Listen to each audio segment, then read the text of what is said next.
Hey, Marjorie, a couple of programming things. Governor Baker will join us for his final Ask the Governor as Governor this Thursday, noon to 1.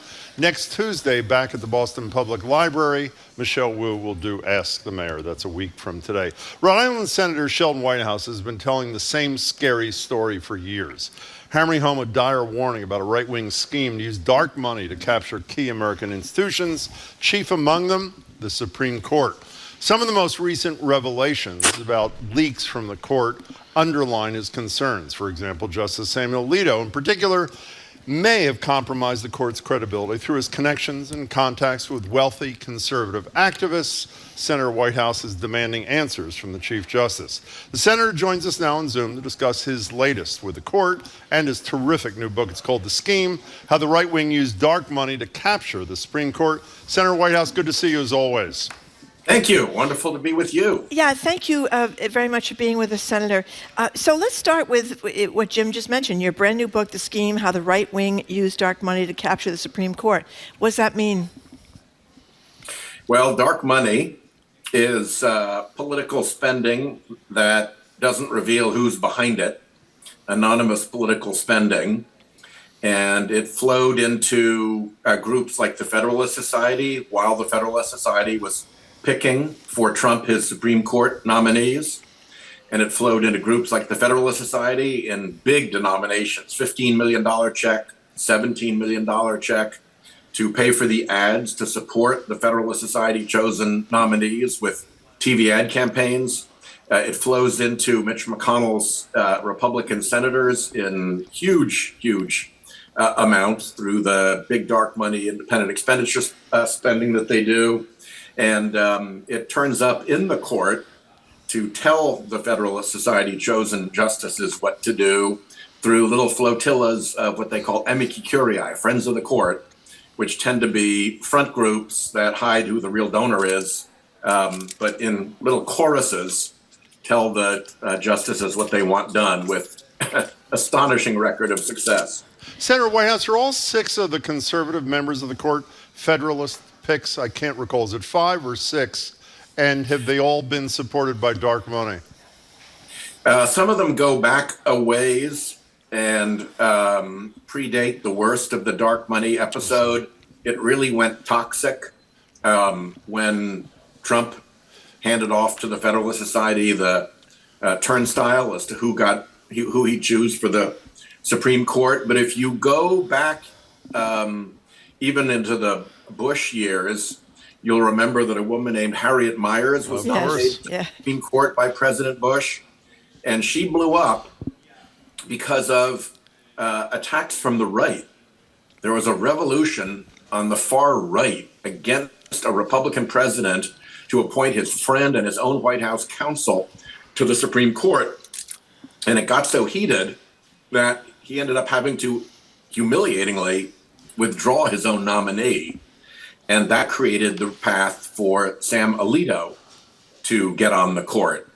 So there obviously had to be a lot of right-wing pressure. How that was applied, it's a little bit too hard to go back and figure that out. But the same character who has been operating the dark money operation in the Trump years, Leonard Leo, was smack in the middle of that effort to knock out Harriet Miers and bring in Sam Alito. So it goes back quite a ways. We're talking with Rhode Island Senator Sheldon Whitehouse's new book is Scheme, How the Right Wing Used Dark Money to Capture the Supreme Court.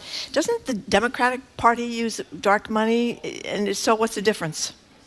Yeah, well, the big difference is that we don't have a system set up like this to control who gets onto the Supreme Court. There's never been a situation in American history before where a private organization was given this kind of control over who could get on to the court. And to make it worse, while this private organization had that kind of control, they were being completely secretive about how they were deploying it, who was in the meetings, who was in the meetings was writing big checks, who was in the meetings and writing big checks had business before the court. All of that was completely obscured behind a veil of secrecy. And we have nothing whatsoever to compete with that. In terms of the political dark money that goes directly into races, both Democrats and Republicans use that. I describe it as like pee-wee football. If you let one pee-wee football team bring baseball bats out on the field and batter the other team, you're just going to do nothing but lose. So we have brought our own bats out onto the field to fight back. But importantly, we are trying to get rid of the bats on the field. We're trying to get rid of dark money. And every single Senate Democrat voted to get rid of dark money, and every single Republican senator voted to protect it. Yeah, but Senator, before you get rid of dark money, and I hope everybody listening, at least the two of us, would like it to be eliminated, shouldn't the Pee-wee principle also be applied to the Supreme Court, and the Democrats should try to play by the same, unfortunately, constitutional rules that the Republicans are using? You know, that's a hard call to make. Clearly, for many, many, many, many years, Republican voters cared a lot more about the Supreme Court than Democratic voters did. Cases like Brown versus Board of Education and Roe versus Wade and even Miranda versus Arizona drove temperatures up on the far right and caused the right wing to see that they had this alignment between base voters who were irate about those decisions and big business interests who could use a captured court to get themselves better deregulated in a world in which there's a lot of pollution and so forth. So to try to rebuild that and kind of recapture the court the other way, there's something pretty distasteful about that. I do think that we've got to show the same amount of energy in exposing what went on so that the public understands it. And then we have the footing to go forward and try to build in reforms at the Supreme Court to undo the capturing and make sure this doesn't happen again. But just picking worse and worse people on each side and making the court more and more partisan is not the ideal solution. Senator Whitehouse, you mentioned Leonard Leo and the Federalist Society before, and I think a lot of people think of evangelical Christians having huge power in America, and a lot of evangelical Christians, the vast majority of them voted for Donald Trump for president. But Leonard Leo is a Catholic. The 6 members of the Supreme Court are Catholics. You see a lot of, and I'm a Catholic, my politics are somewhat different from theirs, but you see a lot of what the Supreme Court is trying to do now is a very right-wing Catholic agenda involving birth control, abortion, etc. You do, but the thing that I have focused on has been the sort of big money behind this operation. I think that the Republicans have been quite effective at pulling together a coalition that has demands that it wants of the court, and they've assembled those demands into a package, if you will. And when they plant somebody on the court, they look at the whole package to see if somebody checks all the different boxes. And some of the more recent appointees have really gone out of their way to do what I call in my book audition to those big donors to show their stuff so that they can be assured that when they get on the court, they'll do what they're instructed to do, that they will do the right thing. And there's a little suite of those issues, but I don't think that just public concern or the religious beliefs of justices would have gotten us where we are. I think what it took to get us where we are is a persistent plan executed with $500 million by the latest count and climbing to take the court, capture it like an old railroad commission in the late 1800s, and get it to do the bidding of the big donors. You know, Senator Whitehouse, after you were kind enough to join me on Greater Boston last week, we were talking for a minute off the air, and you mentioned a case that I was and am embarrassed to admit I hadn't even heard of, even though I had read your book. I must have been nodding through those couple of pages. Could you tell us about Americans for Prosperity v. Bonta and what the significance of this case that was, and in my defense, I should say, I don't have much of a defense. The case was nobody else noticed it either. Okay, the case was taken up on 2 days after the insurrection on January 6th. Having said it, it's huge. Tell us about it, if you would. Yeah, so the backstop here is that there's a group called Americans for Prosperity, which is basically the political battleship of the Koch brothers' political operation. It's the central battleship. These days, the way you do dirty, secretive politics is with a side-by-side 501c3 and 501c4 organization, with the 501c3 providing tax deductibility and the 501c4 allowed to go out and meddle in politics. So Americans for Prosperity is the 501c4. There's also a 501c3, which is Americans for Prosperity Foundation, which was the plaintiff and petitioner in this case. And what they asked was that they get a right, a new constitutional right, to refuse to disclose to the state of California, where they're incorporated, who their donors are. And that case sat year after year on the court's docket, not being rejected, not being taken up. And then, as you pointed out, on January 8th, when everybody was focused on everything else, they took up the case and put it on the docket. The biggest turnout of those phony baloney amici curiae that I talked about, the dark money funded groups that come into the court, biggest turnout ever was to get the court to take that up. I think it was 50 of the different front groups all came. So they sent a huge loud message to the FedSoc justices on the court that this was really important to them. And sure enough, when the decision came down, the court that was busy taking a constitutional right away from the female half of the American population created a new constitutional right for the billionaire dark money funders of the Americans for Prosperity / Americans for Prosperity Foundation operation. So there's a constitutional right, it appears, out of this case, not to disclose donations. Is that an overstatement, or that's a fair reflection of what the court determined? Yeah, it was in a pretty narrow circumstance, so they kind of landed a beachhead, but there'd never been a right like that before. And in fact, the whole Citizens United decision was premised on the fact that anonymous money in politics is corrupting. It just is corrupting. And that's a fact that everybody has to face. And that's why they had to pretend that all the spending was going to be transparent. So this is a big shift in terms of no longer looking at dark money spending in politics, or, eyelash close to politics by being the associated 501c3, as necessarily corrupting, and indeed being something that they have a right to prevent the government from looking into. So I'm going to continue to try to atone for the sin of not knowing about this case by playing a little sound. Here is you during the confirmation hearing of nominee Amy Coney Barrett, obviously soon to be Associate Justice, saying to her that you hope that she would not contribute to the possible biases of the court. Here's your statement.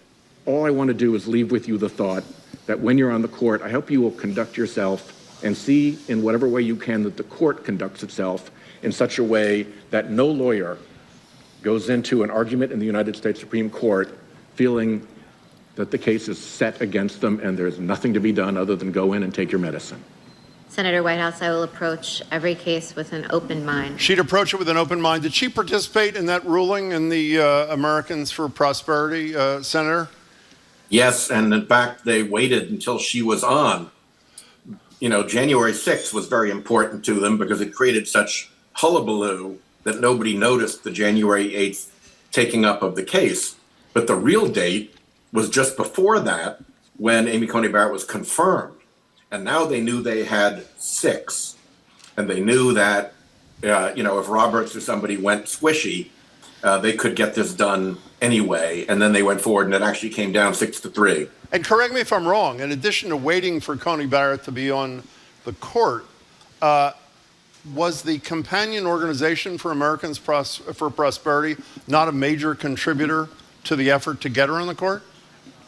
It was, and it was a contributor to a lot of the briefs that turned up in that case, to the organizations that filed the briefs that turned up in that case, that sent this blaring signal to the Federalist Society chosen justices that, guys, this is a really big one for us. You've got to deliver here. So why didn't she recuse herself?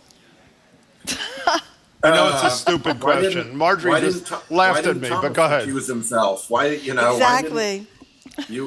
They don't have to explain why they don't recuse themselves. That's part of the problem at the court right now, is that they don't have any principle or any process that they have to adhere to. Well, I was going to ask this later, but I may as well ask it now. I mean, Roberts, we always used to hear, was very worried about the legacy of the court and the reputation of the court. I mean, he has to know that the fact that Clarence Thomas, considering his wife's campaigning to overthrow the election of Joe Biden, that the reputation of the court, at least in some circles, is very damaged by Clarence Thomas continuing to rule on cases involving the election or the White House. So what happened? Was that just baloney that he was spewing before, or what? Well, if you have a charitable point of view, you could say that he is concerned about the reputation of the institution that he serves and tries to make accommodations to protect the institution. If you're less charitable, you could say that protecting the institution is just part of running the scheme and trying to make it look less political, partisan, and captured than it actually is. But one way or the other, he has made the point from time to time that the court shouldn't be involved in politics. However, when you look at the results, particularly of the partisan decisions that he led as Chief Justice, they almost inevitably, in fact, we ran up a score of 80-0 of cases in which the vote was partisan, the issue involved a big Republican donor interest, and the outcome was a win for that interest, 80-0. We're talking to Rhode Island Senator Sheldon Whitehouse's new book is The Scheme, How the Right Wing Used Dark Money to Capture the Supreme Court. You know, Senator, there used to be a truism about the Supreme Court that justices get on the Supreme Court, and they tended, once upon a time, to maybe get a little bit more liberal as they continued. Then we had David Souter, I guess, was an example of that. People thought he was more conservative. He ended up being, he sort of moved to the right. You mentioned that moved to the left, excuse me. You mentioned before these justices auditioning for donors and ad campaigns to promote their getting onto the Supreme Court. What does that entail, the auditioning and the ad campaigns? Well, the champion auditioner was Brett Kavanaugh. So let me describe him. He got onto the D.C. Circuit Court of Appeals. He was ambitious to get up onto the Supreme Court. He was not on the Trump list. So he had work to do. So he went to, I don't have the number in front of me, but I think it was approximately 50 Federalist Society gatherings. You could barely convene a Federalist Society meeting anywhere without him showing up to come and show his wares. And then when he wrote decisions, he would often add a concurring opinion or a dissent or an otherwise kind of not particularly germane paragraph that laid out the kind of things that he knew the big donors would want. Again, shopping his wares to the watchers. And in fact, it was him that another federal Circuit Court of Appeals judge described to me with that term, auditioning, that when you're used to being a real judge and you're used to deciding cases only with the parties in front of you in mind, when you see judges who are writing these extraneous bits designed to appeal to people who are not in the courtroom but are an audience, it has a rank odor to it. And then, of course, Brett Kavanaugh knew Leonard Leo personally, and we don't know how effectively he worked that angle, but sure enough, he got around the Trump list and onto the Supreme Court, and everybody who counted on the Trump list managed not to be frustrated or upset that they'd gone around the list and hadn't kept their promise. Somebody knew something about Kavanaugh at the time that kept the whole operation quiet and calm when he became the nominee. You know, Senator, I don't know how you don't have a stroke doing what you do, by the way. Well, you and Marjorie are just speaking. I'm thinking about this Coney Barrett thing. They spend mountains of money, dark money, to get her onto the Supreme Court. And then when on the Supreme Court, she joins a majority in ruling that there's a constitutional right to not disclose the source of controversy. It's just unbelievable. You know, I mentioned earlier. There is a vicious cycle feedback loop between the justices who dark money put on the court and to the spread of dark money as a constitutional right. And it's very unfortunate. A couple of more things while we have you, Senator Whitehouse. The New York Times broke a story about this Reverend Schenck, a white evangelical preacher who had a bit of an epiphany, essentially saying after they did months and months of reporting before they released the story, that he credibly suggested that Justice Alito leak the decision in the Hobby Lobby case to a wealthy conservative donor. That person shared it with Reverend Schenck, who shared it with the head of Hobby Lobby. You sent a letter with your colleague in the House to Chief Justice Roberts saying, you got to investigate this thing, and please stop me when I'm wrong. The response was from the spokesperson, Justice Alito said he didn't do it, so he must not have done it. Am I not right? You're holding a hearing on Thursday to look into this matter, is that correct? The House is holding a hearing looking into it, and Pastor Schenck or Reverend Schenck or Mr. Schenck or however he calls himself, I believe is expected to be a witness there. It was very illustrative of the problem. Every other federal judge in America knows that if they are charged with an ethical violation, there's a process that one goes through in which there's a place for the complaint, an investigation takes place, there's independence to the investigation, findings are made, a report is issued, and there's finally a determination of some kind. None of that is true for the 9 justices on the Supreme Court. They operate in an accountability-free zone in which each is responsible for his or her own adherence to a code of ethics that only has nominal application to them.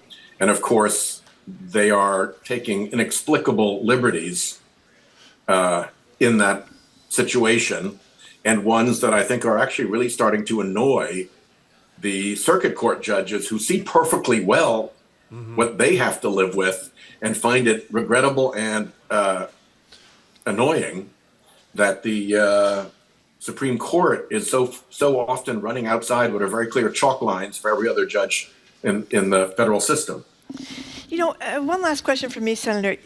When you see some of these decisions like the gutting of abortion rights or even the EPA's ability to regulate, it seems like they're headed toward deregulating a lot of the federal government's ability to regulate and carrying concealed weapons in public that are opposite of what the American public wants, and then you see the reaction of Republicans backing away from their all anti-abortion and any time kind of stands as they saw the backlash.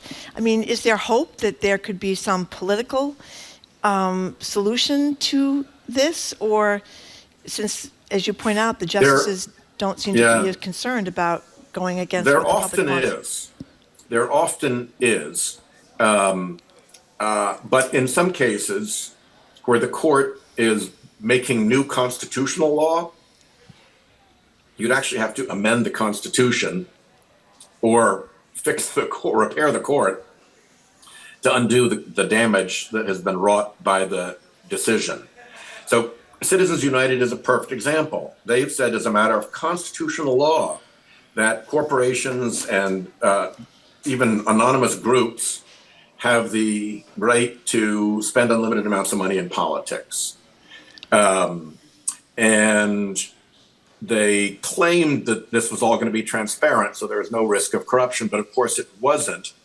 But when they made that decision, the claim that it was all going to be transparent obviously leaves room for Congress to legislate to make it all transparent.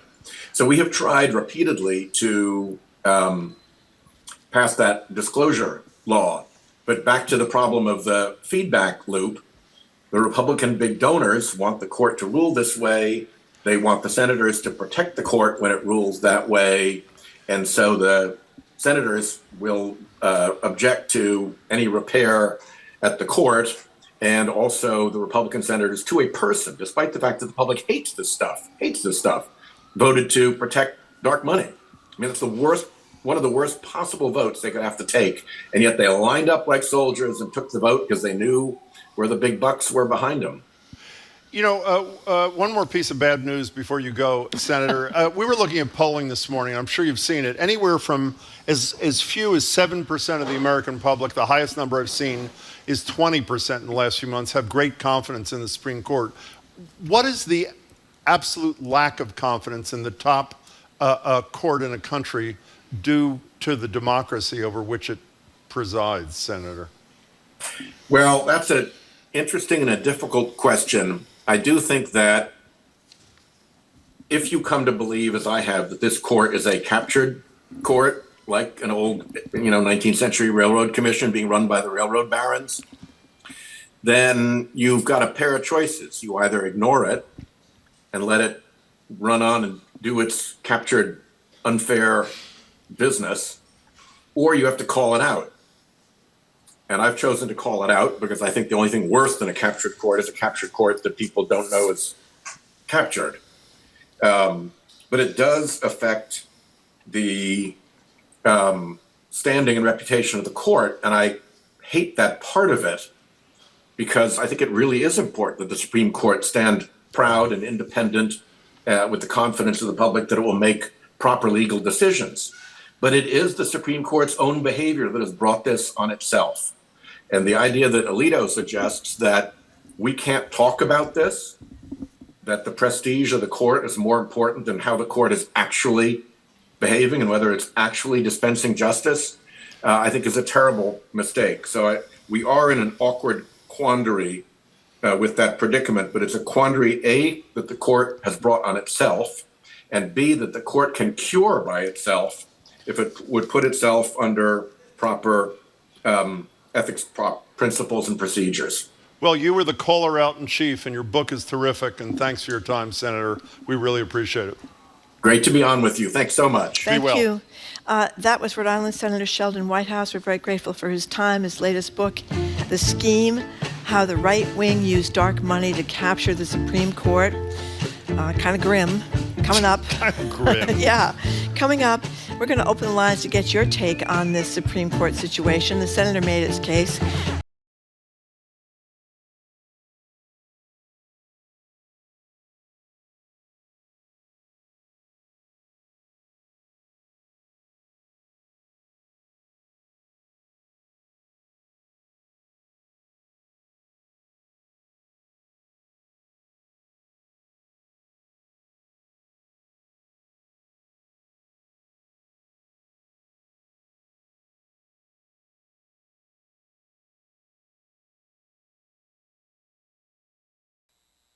For some Massachusetts families, public records of old eviction cases can make it nearly impossible to find a new home. What is stopping us from getting an apartment? And it was that eviction notice, even though we were not evicted. So lawmakers are trying to get a bill passed that would allow many of these records to be wiped clean. They should be given the opportunity to present their case. I'm Craig Lamolt, the latest in our series Priced Out, Thursday on GBH's Morning Edition. Support for GBH comes from you. And Comcast. Xfinity Internet is committed to bringing speeds over a gig to power your devices while fitting your needs and a range of budgets. Learn more at xfinity.com/gig. And the British International School of Boston, providing personalized learning for children aged 18 months to 18 years in an international community. Virtual open house December 7th. Registration at bisboston.org.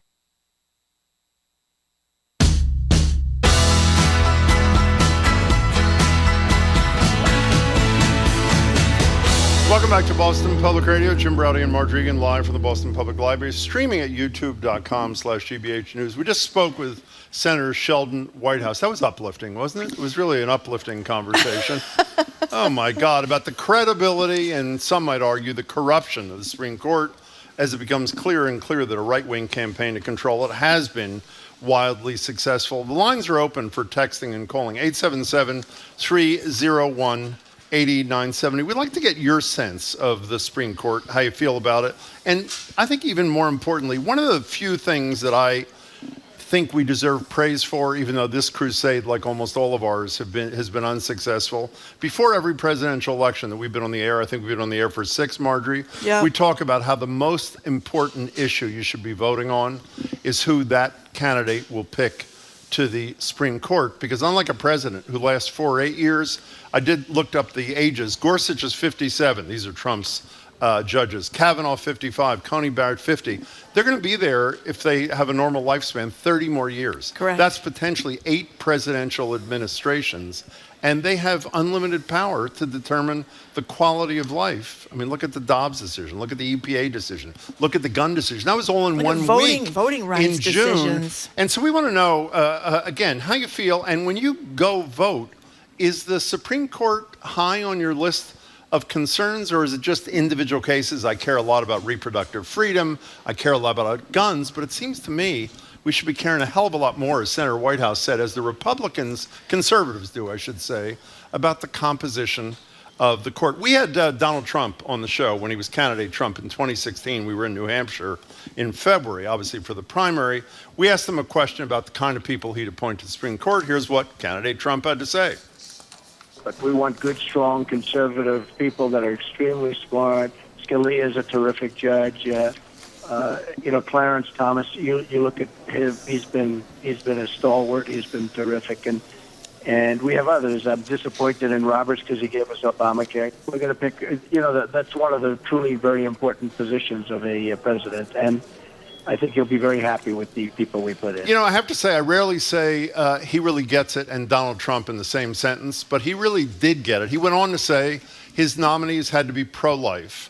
And as we've said before, these were little 10-minute interviews. We listened to the interview right after us. So one was doing the interview in another radio show. She had listened to our interview, where I think for the first time he'd said his nominees, the litmus test, they got to be bright, they got to be pro-life. And she asked him if he could give her an example of a pro-life judge who he would elevate to the Supreme Court. Do you remember what he said? No. He said, I have one, a federal appellate court judge who happens to be my sister. His sister, that's and right. what is wrong about that suggestion by candidate Trump? She's pro-choice. She's pro-choice. We have to start using the word pro-life, though, because they're not pro-life. You're absolutely right. They're pro-forcing pregnancy and birth on women who do not volunteer and want that situation. They're pro-birth. So before we get to the calls and the text, unborn, in whatever. a second, the poll that I saw from September, 7% had great confidence in the Supreme Court. How does it, I hate to sound highfalutin, how does a democracy survive when, 1 out of 14 people, I assume that's Ginny Thomas, Mrs. Alito, Mr. Coney, I'm serious, that's virtually nobody. 7% is like the margin of error. That's almost nobody has confidence in arguably I would say, the most powerful body in our government, the Supreme Court. Well, you hope, and I'm being optimistic, but you hope that just as the Congress just passed a protection for gay marriage, lots of people were not really thrilled that it was a big... Gay marriage from states that allow it. That's right. And that's exactly the point. It's not a nationwide kind of thing. But I think that I hope that there's going to be some political reaction to these sorts of things, because they're not, it's like what's happened to the Republican Party, unfortunately. They're against most of the things that Americans are for. People are for gun restrictions, and not in every case, but in certain cases. People do want the EPA to regulate the water and the air, so we're not all getting, sucking in all Why this do you dirt. have that hope? Merrick Garland couldn't even get a hearing, much less a vote, months and months and months because and months I think we just had an election. election. I think we just had an election that was batting back against extremism, and I think right. that we're just going to have everybody running around shooting everybody else indefinitely just can't sustain itself. I think. Maybe I'm being too optimistic, and maybe I'm wrong, but they're just on the wrong side of things. We should just make a programming announcement. We are aware that there's still 7 people listening to the show who are not depressed. Our goal by 2 o'clock is to get to those 7 too. We are going to talk with Carol Rose in a few minutes about some more depressing. Well, actually, they're Supreme doing Court some cases. good things, though. They are. Paul from Braintree, you're first on Boston Public Radio. Thank you for your call. Hi. Well, hi. My goal is probably to depress you even more. Do it. In Massachusetts, we have what's called the Judicial Conduct Commission, which is supposed to oversee the behavior of our appointed judges. I'm glad it exists. I think it is put it mildly, not working as it should. I had a personal experience, and I don't want to go into all the details. Please don't. But simply, just simply, an appellate, I was a plaintiff in a case. It got to the appellate level, and the appellate court judge sat in with an executive of the defendant company I was suing, told him I had lost my appeal 3 months before the decision came down. And then when I went to the appellate, the conduct commission, they said, you didn't hear what you heard. Well, it was one-on-one. There were only two people in the conversation, me and this other person. So it went they just circled the wagons. I'm glad the commission exists, but I don't think it's effective. Doesn't mean that it cannot be effective, and it shouldn't be on the federal level. Well, but Paul, I mean, as you know, I assume this is the point you're making. Your point is that exists, and it's surely imperfect in the state.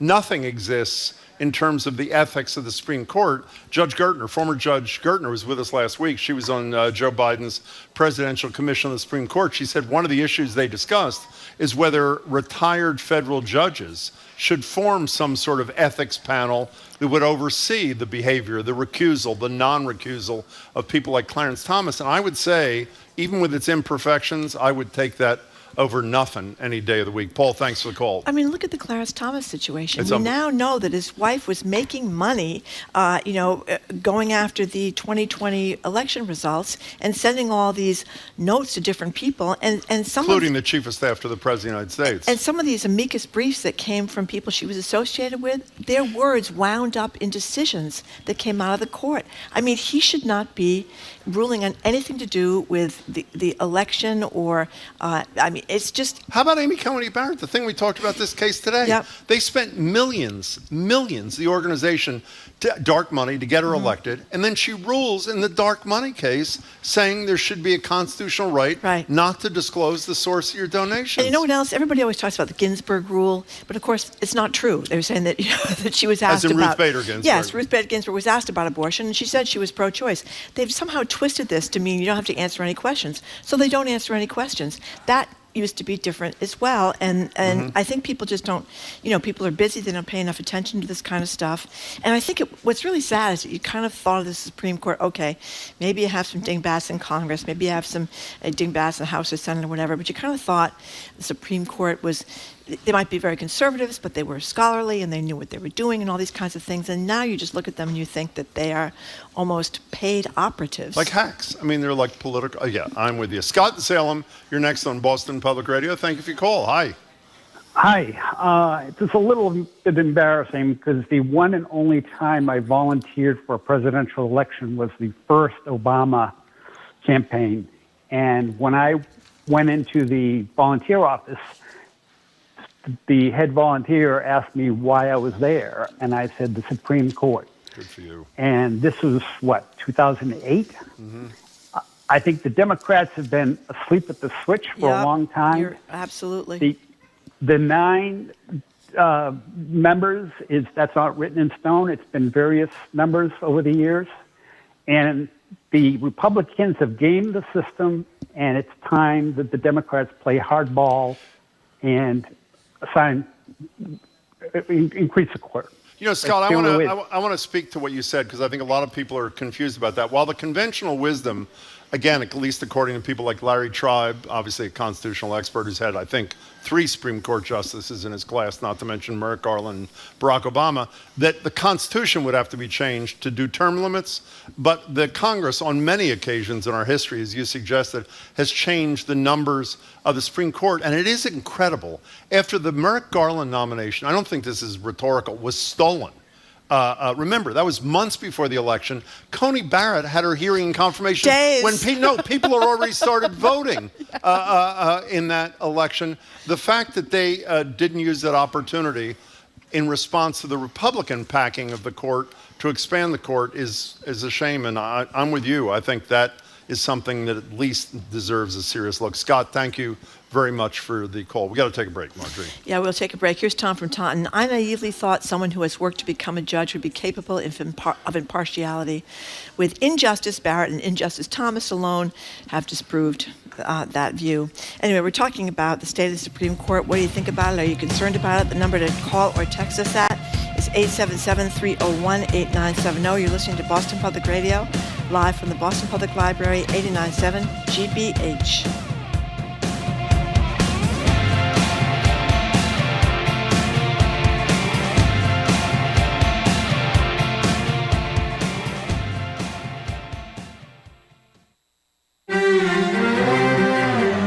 I'm Marco Werman. Each day on The World, we step outside our borders to hear what's going on around the planet and to hear how events in the United States are seen across Africa, Europe, Asia, and the Americas. Our producers and reporters dig deep to find stories that connect you with what's happening worldwide. That's why we call it The World. Join us. This afternoon at 3, here on GBH News 89.7. Funding for our programs comes from you. And Walden Local Meat, 100% grass-fed and pasture-raised beef, pork, and chicken from local farms, hand-delivered to your door, committed to supporting a better food system. Membership options and more at waldenlocalmeat.com. And Sunbug Solar, a full-service local solar energy company helping to grow renewable energy in Massachusetts since 2009. To learn more about current solar energy employment opportunities, visit sunbugsolar.com.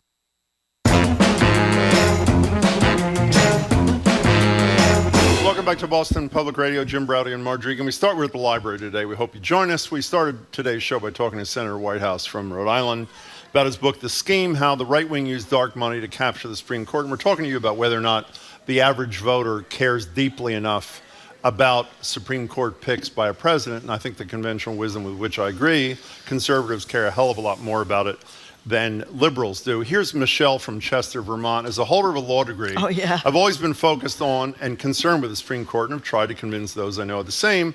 The only solution at this point is to expand the court. Dems need to do this now.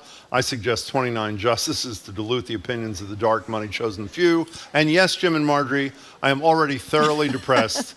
Well done. You're welcome, Michelle. 877-301-8970. Paul from Worcester says, lifetime appointment with zero oversight, a perfect example of power corrupts and absolute power corrupts absolutely. Why would anyone expect any justice to care about lack of confidence in the court since they are absolutely powerful? And that's the point Nancy Gertner's made over and over again. I'm sorry, go ahead. No, I was just going to say that the decisions that are so anti what Americans want seem not to concern them at all. Right, this anti-majoritarian thing is a real serious problem. All three of those decisions you mentioned, Senator Whitehouse and I just mentioned, were in that category. And obviously everybody comes in with a political bias. We're not naive enough to suggest the three liberal justices don't. The difference is honor and ethics. The fact that in that case we talked about, Coney Barrett chose not to recuse herself. The fact that Clarence Thomas chose not to recuse himself. By the way, he was the only dissenting vote, 8-1, about turning over these documents to the January 6th committee. Lo and behold, what was in the documents? Communications from his wife, as you said, to leaders in government about overturning the results of the election. I mean, it is really... It's unbelievable. Let's go to Suki, I think your name is, and you are in Rhode Island. Welcome to the show. Hi. Yeah. Hi. Hi. Yes, I am in Rhode Island. Great. I'm in the car. Great. But I pulled over. Thank you. I'm really glad to hear that. Basically, yeah. After listening to our senator, I just feel this is a very, very scary situation to find our country in. I mean, if we can't look to the Supreme Court to be moral, to be ethical, and to abide by justice, then I feel that our country has lost everything that it stands for and what we try to proclaim to the rest of the world, that our Supreme Court is the ultimate in honesty. And that's all I can say. First of all, I just have to say that I'm not surprised by his findings about dark money. But nevertheless, it's very scary. It's Suki, very upsetting. we couldn't agree more. Thanks for the call. You know, we should have made this clear. In addition to the interview we just did with Senator Whitehouse, if you just Google dark money in White House, I'm sure you remember from the confirmation hearings during the Trump His little whiteboard? He uses his time. He's got a little board, a blackboard or a whiteboard, whatever it is, and he uses the whole time to do a tutorial to educate the American people about the influence of dark money. It's a huge contribution. It's not yet, reap benefits, but I think it's huge and good for him for using his time that way. Tim in New Hampshire. Hi, Tim. Hey, Tim. Hi, thanks for taking my call. Sure. I adore your show. Thanks. So, I read a lot about what happened yesterday at the Supreme Court with the case from Colorado with a web designer lady who hasn't designed any websites for anybody at this point. That's a very good point, Tim. So I have one sentence making the same point. Nothing shows the corruption of legislating from the bench like getting all the way to the Supreme Court, arguing for a business that is hyper. I can't tell you, and you know yourself, how many confirmation hearings we sat through where certain conservative nominees said, I'm not going to talk about hypotheticals. And here we are at the Supreme Court with some woman from Colorado who brings a hypothetical to the Supreme Court of the United States. Absolutely crazy. Absolutely insane. And they're nothing but 6 hacks in black robes. Tim, thanks for the call. By the way, stay tuned. Carol Rose, the head of the Civil Liberties Union of Massachusetts, is going to join us sometime, I think in the 12 o'clock hour. We're going to talk about the case before the court and actually hear some interesting comments from Justice Alito during that oral argument as well. 877-301-8970. So Art from West Bridgewater is defending the court. He says a lot of people felt the courts were skewed toward progressives for years, advancing a political agenda that advocates couldn't get through the legislature. The court now is turning to its role it's supposed to have and is forcing the legislature to do their job. So advocates now have to convince their neighbors and representatives, not just a few sympathetic judges. Art, even if one agreed with that, and I don't agree that what they're doing is just bringing back the pendulum to the middle, but even if you're right, that really isn't the issue. That I think Senator Whitehouse and we, maybe not well, are trying to bring to the fore. There's corruption in this process. It's not about progressive liberal. There's corruption. There is money from unidentified sources, tens of millions of dollars, that's being used to buy seats on the Supreme Court and to buy outcomes on the Supreme Court. So regardless of where that pendulum is, that should trouble everybody in this country, and apparently it doesn't. Remember back in the olden days when all people were worried about the Supreme Court was Douglas and his young wife who lives in Boston? She lives right down the street by Kathy Stone, right? I mean, that was about the most exciting thing going on in the Supreme Court. How things have changed. Well, I think it was the most exciting for you, Margaret. I think that was it not? Let's go to Bob in Plymouth. You're next on Boston Public Radio. Welcome to the show. Hi. Hey, good morning. Yeah, I'm a little bit depressed. I would say the first thing I do think about is the Supreme Court when I'm voting, and unfortunately, I talk to my kids, and it's really symbolic of what a lot of people have been feeling all along, which is corruption and dark money.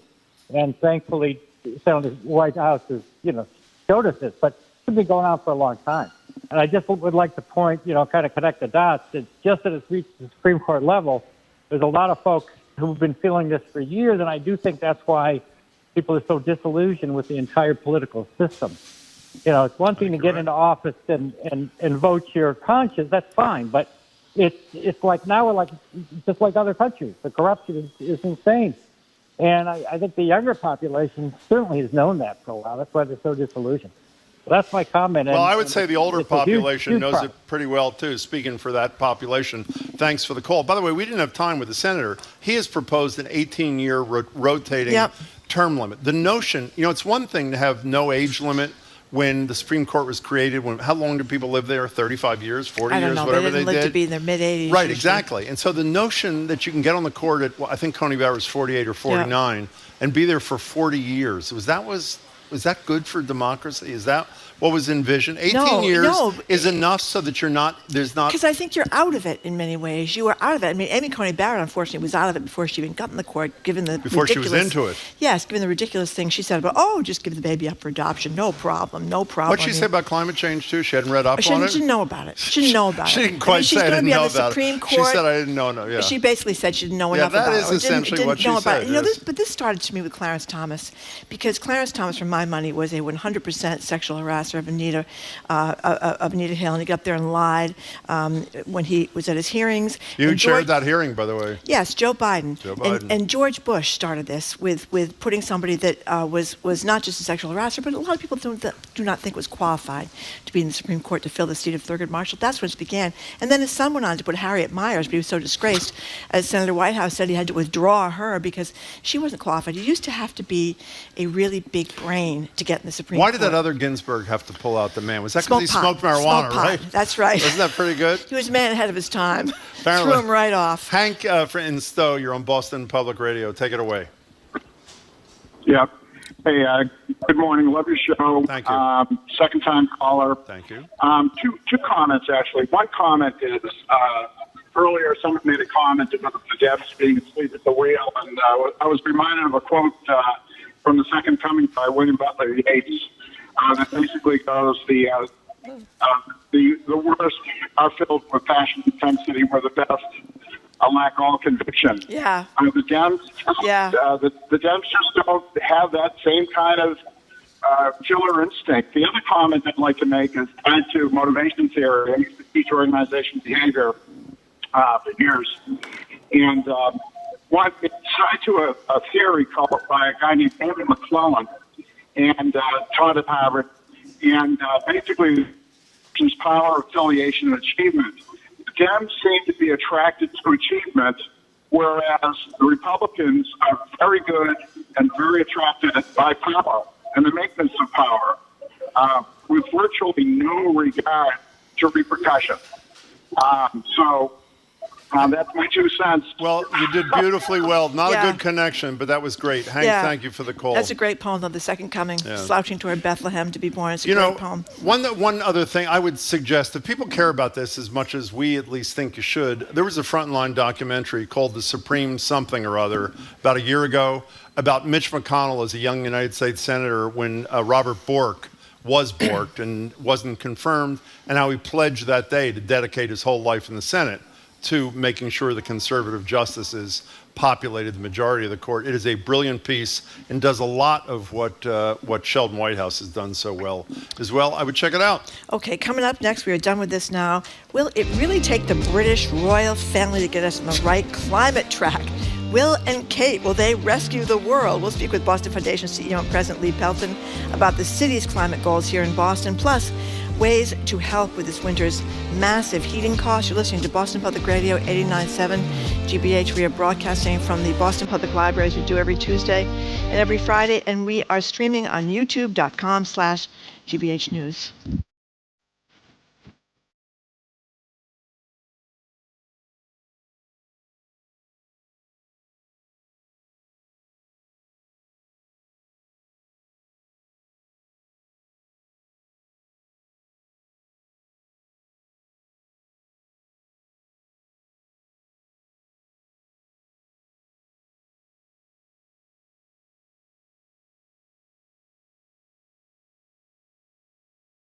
You're listening to Boston Public Radio with Jim Browdy and Marjorie Regan. Just ahead, more smart conversation about what's going on in our community. That's right after an NPR news break, here on GBH News 89.7.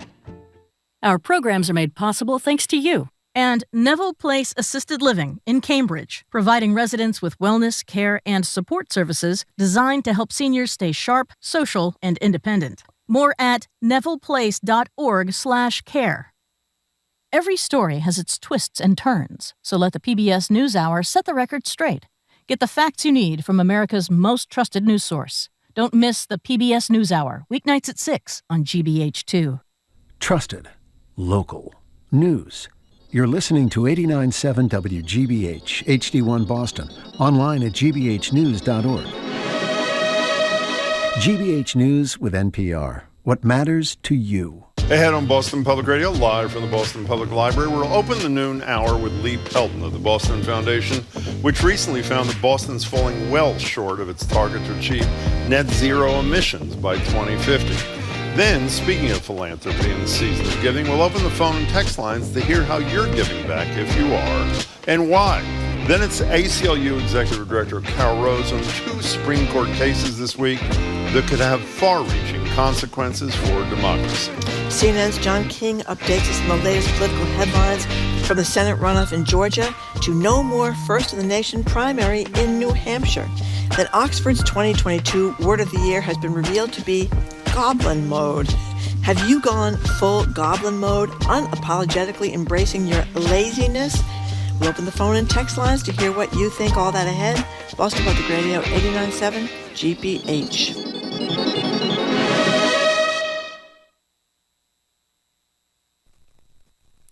Live from NPR News in Washington, I'm Lakshmi Singh.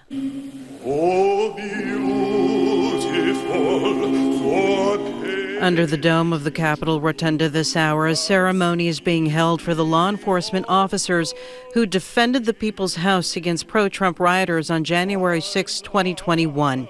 They are being presented with congressional gold medals. Here's House Speaker Nancy Pelosi. Staring down deadly violence and despicable bigotry, our law enforcement officers bravely stood in the breach, ensuring that democracy survived on that dark day. Minority Leader Kevin McCarthy. These brave men and women in uniform stood strong in the line of duty for our country, and we're forever grateful for that. McCarthy is vying to become Speaker when Republicans take control of the U.S. House in January. He has been the target of significant criticism for his support of former President Donald Trump days after the riot. He is also among the top Republicans to remain silent about Trump's recent call for termination of the U.S. Constitution. America's trade deficit widened in October. NPR's Scott Horsley reports on the latest figures from the Commerce Department. The nation's trade gap grew to $78.2 billion in October, $4 billion more than the month before.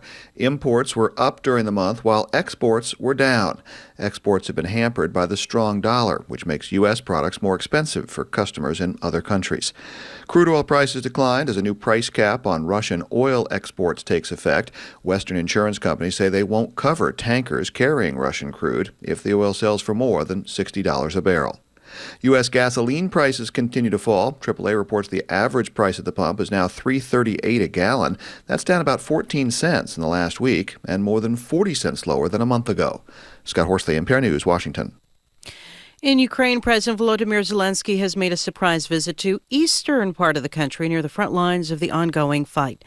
NPR's Greg Myrie reports this comes as some cities are still trying to restore power from the latest Russian missile strikes. President Zelensky met troops in the Donbas region, scene of the heaviest fighting in the war with Russia. He made the unannounced trip on Armed Forces Day in Ukraine. He told the soldiers, quote, "I am honored to be here now with our defenders in Donbas." The president has traveled to meet the troops throughout the war. Meanwhile, Ukraine is still working to restore electricity, heat, and water in several cities hit Monday in the most recent Russian airstrike on Ukraine's power systems. In another development, Ukraine and Russia announced they've swapped 60 prisoners of war, one of several such exchanges in recent weeks. Greg Myrie, NPR News, Kyiv. You're listening to NPR News.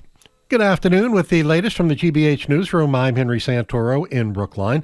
A National Road Safety Organization ranks Massachusetts among the worst states when it comes to adopting effective traffic safety measures. We have more from GBH Radio's Bob C. Massachusetts needs better seatbelt laws by requiring their use in back seats and allowing police to pull people over for failing to wear them instead of it being only a secondary violation. That's just some of the recommendations from the Advocates for Highway and Auto Safety in their annual report. Other recommendations involve better protecting children in vehicles, stronger teen driving programs, and the use of ignition interlock devices to stop chronic drunk drivers. Massachusetts did get credit for curbing distracted driving, but was among 9 states ranked at the bottom for traffic safety laws. Bob C., GBH News, 89.7. Reports of anti-Semitism have been on the rise on college campuses around the country, and a new report by the AMCHA initiative finds that Harvard University may be among the most shocking examples. AMCHA is a nonprofit organization dedicated to investigating, documenting, and combating anti-Semitism at institutions of higher education in this country.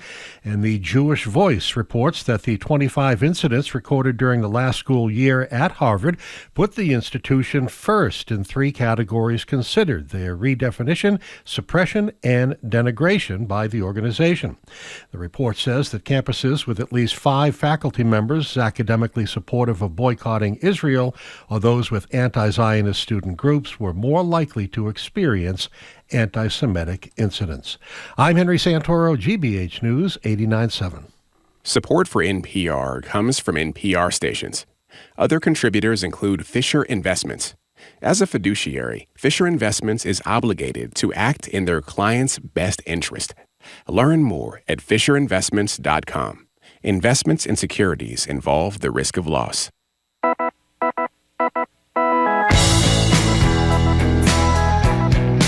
It's Jim Browdy. I am Marjorie Egan. You're listening to hour number 2 of Boston Public Radio, 89.7 GBH. We are broadcasting live from the Boston Public Library, and we are streaming on youtube.com/GBH News. Hello, Jim. Hello, Marjorie. How are you? I'm excellent. Thank Governor you. Baker is with us on Thursday for an hour to take your questions. It is his final appearance as Ask the Governor. Next Tuesday, back at the library. A week from today, Mayor Wu will be here for an hour of Ask the Mayor. By the way, one other programming thing, I mentioned that fabulous Frontline documentary on the decision by Mitch McConnell the day that Robert Bork was not confirmed to the Supreme Court decades ago, and his crusade for decades to end up with a Supreme Court like this one. It's called Supreme Revenge from Frontline, Battle for the Court. It's on gbhnews.org. It is brilliant.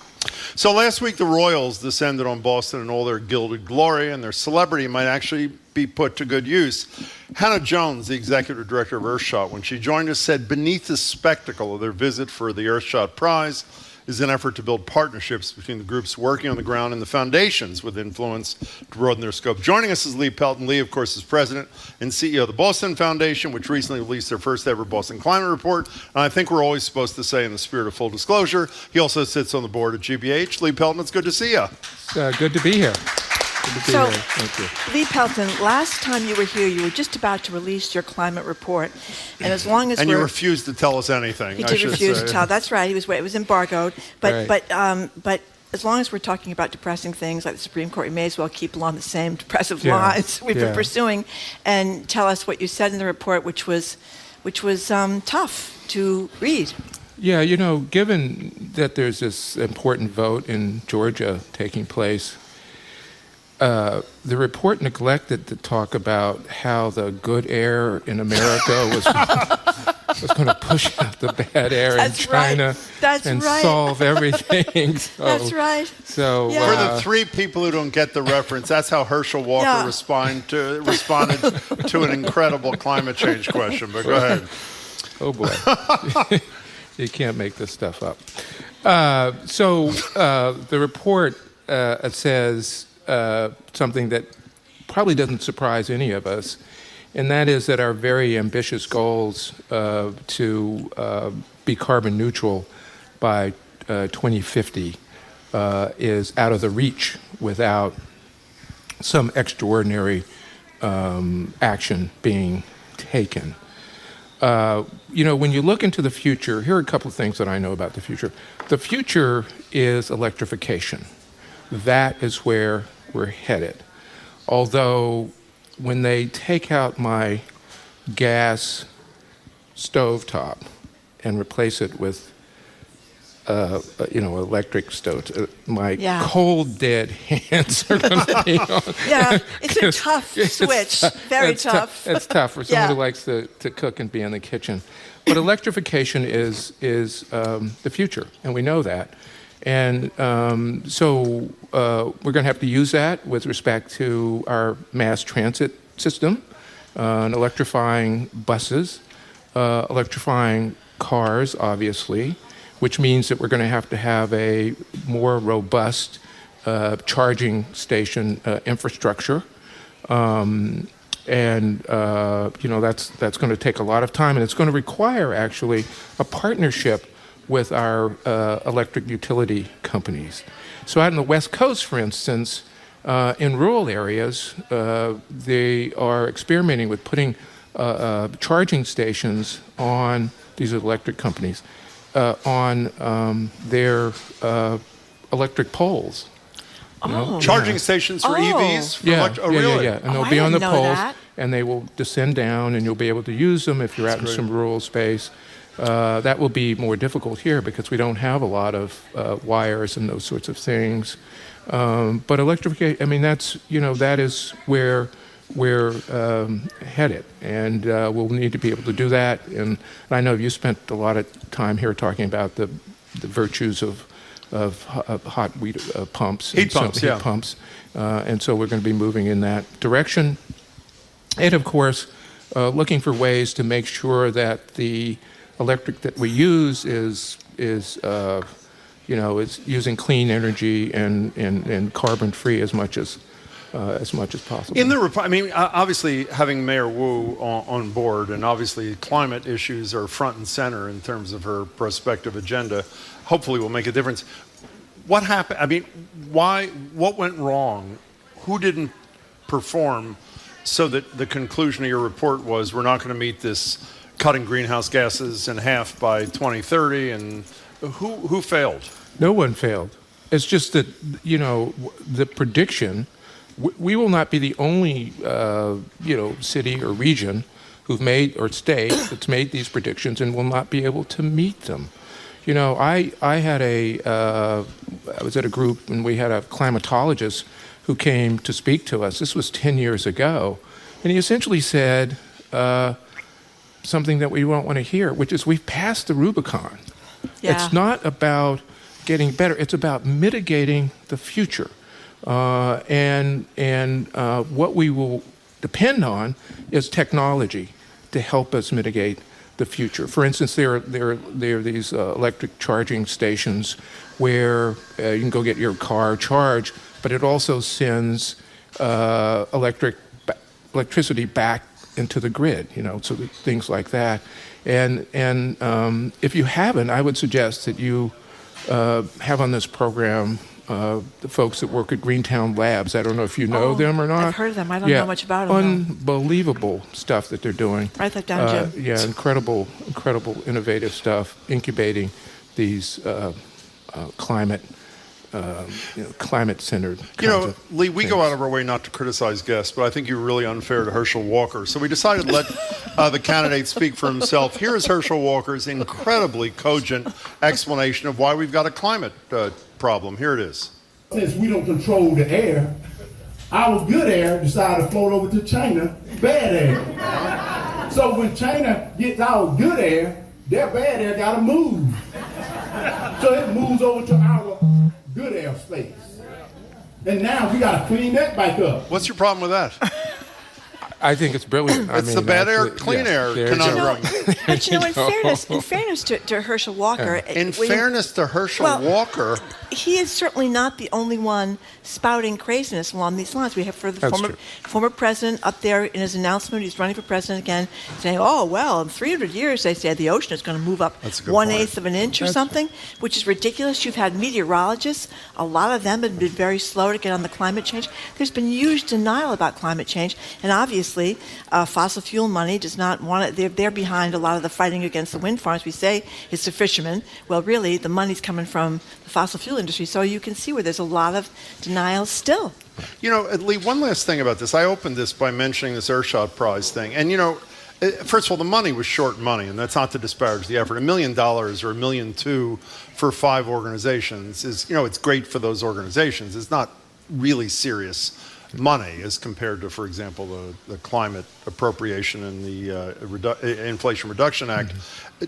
Does it help when high-profile people? I'm not a big fan of the monarchy, I have to say. Having said that, there is a monarchy, and that got worldwide attention. It was not just a Boston story, even though it was all-consuming here. Does it help when high-profile players sign on in a high-profile way? I think it does. It's difficult for me to measure how much it helps, but it certainly, I think, energizes those who are working on climate and to have that sort of recognition. I think that's very important. I remember seeing an interview of a young woman. I think she was a teenager or something, to win a prize, and she was very energized by it. And I think so. That's worthwhile, and it brings attention to this issue. The other thing in the report is we don't think of ourselves this way. If we were in Florida, we would, but we're a coastal city. Yeah. We are a coastal city. And so we have to develop some resiliency around our coast, and that also appears in the report. What do you mean? I haven't read the full report. I just read the executive summary. Remember the story from years ago of Hurricane Sandy?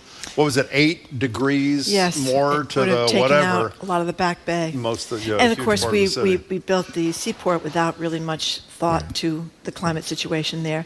But you guys are doing something really great. It's an immediate crisis. I mean, just reading every day in the papers and on the news about the costs of fuel this winter. So what are you doing in terms of food, fuel, and shelter this winter? Well, the issues are, as you know, I think it's the fuels or the utility bills this year. They are going to be predicted to be 25-30% higher than in previous years, which is kind of where the nation is around this. So we're not any different. High prices for housing. You've had that discussion. Where we have people who are, we call it mortgage burden or rental burden. 30% to 50% of their net income is for housing. Housing prices and rental housing has gone through the roof, as we know. We're one of the most expensive cities in the country in that regard. So you have high inflation skyrocketing, which creates, try to buy a turkey this year, I guess. I mean, all of this stuff. And so we have created a food, fuel, and shelter fund at the Boston Foundation. We seeded it with $1 million, and it has grown to about $1.4 million today. And we hope that it will grow even further as we reach out to our donors. And that's to support folks who need the support on these very important issues. A quarter of the million will go towards mass and CAS, and that will provide them with extra staff on the weekends, allow them to buy some vans that they need to move around in the city, and also to provide storage for the people who live there. So about a quarter of that million would go immediately to mass and CAS. It's actually already gone to mass and CAS. And the rest will go to organizations that are able to make direct payments to people who need, and families that need the assistance with food, fuel, and shelter. And also organizations that help direct families and individuals into various resources, whether they're municipal resources or resources at the state level, even federal level. So that's going to be the focus of this. And by the way, if people are listening, $1 million is not going to turn the trick. I assume I don't know anything about philanthropy, but the notion is $1 million to nonprofits involved in this work helps juice what they're doing. It gives them greater ability to raise funds themselves for the goals that you guys have. Correct. Right? And if anybody's listening, you're happy to donate to this fund. And TBF.org? TBF.org, and we want it to grow, and I hope it'll be much more than $1.4 million when we're done. Can we talk about another initiative of yours? You're trying to expand the breadth of higher education possibilities for people who are incarcerated. And I have to say, I've never understood people who are in jail or prison don't have much of a constituency. And the average person, unfortunately, I don't think gives a damn about what happens to most of them. But even if one doesn't care about the human being who deserves a second chance, I would hope most of us think, the benefit to society in terms of recidivism rates, I'm assuming, in terms of contributions to society and the workplace, if someone gets out with an education, maybe even a degree, are dramatic, are they not? So it can be selfish to support it as well as selfless. Yeah, in fact, there's every reason to support these sorts of programs. That for every dollar that we spend, it returns about $4 or $5 to the economy. So, from that point of view, it's not a zero-sum game, and in fact, we all benefit by that. We've actually had college and prison programs in the Commonwealth since 1972, beginning with BU. And I think they have about 400 graduates at the undergraduate level, and then a few have received master's degrees. At Emerson, we started with a cohort of 20 in 2017, and another cohort of 20 in 2021. We should say Lee's the former president of Emerson for the few who don't know. Yeah. And I want to tell you, I had an experience that's really one of the most moving experiences that I ever had, was going to the commencement for these students at MCI Concord. There's a person there named Alex who gave the most remarkable commencement address without notes that I've ever heard. That's quite beautiful. And then all of the other students would get up and talk about what this meant to them and to their families who were part of this, the commencement exercises. And it was really, really remarkable. And I stated something, I want to make sure I'm right. In addition to the benefit of the economy, I assume the recidivism rate amongst those who have higher education coming out of a facility is much lower. Is that correct? Yes, it's okay. very, very, very significant. The recidivism is very significant. By the way, it costs about $92,000 a year to incarcerate a single person. And so imagine if the recidivism rate is high, that just means an increased cost. Of course. And if you can reduce that, as the college and prison system does at a significant level, then you're going to save a lot of money. How do we do this thing? I should know this. I'm sorry. Let's just pause on that for a second. $92,000 a year to incarcerate somebody, and I think the Boston public schools or the Cambridge public schools, if you're spending $20,000 or $30,000 a student, that's a lot of money.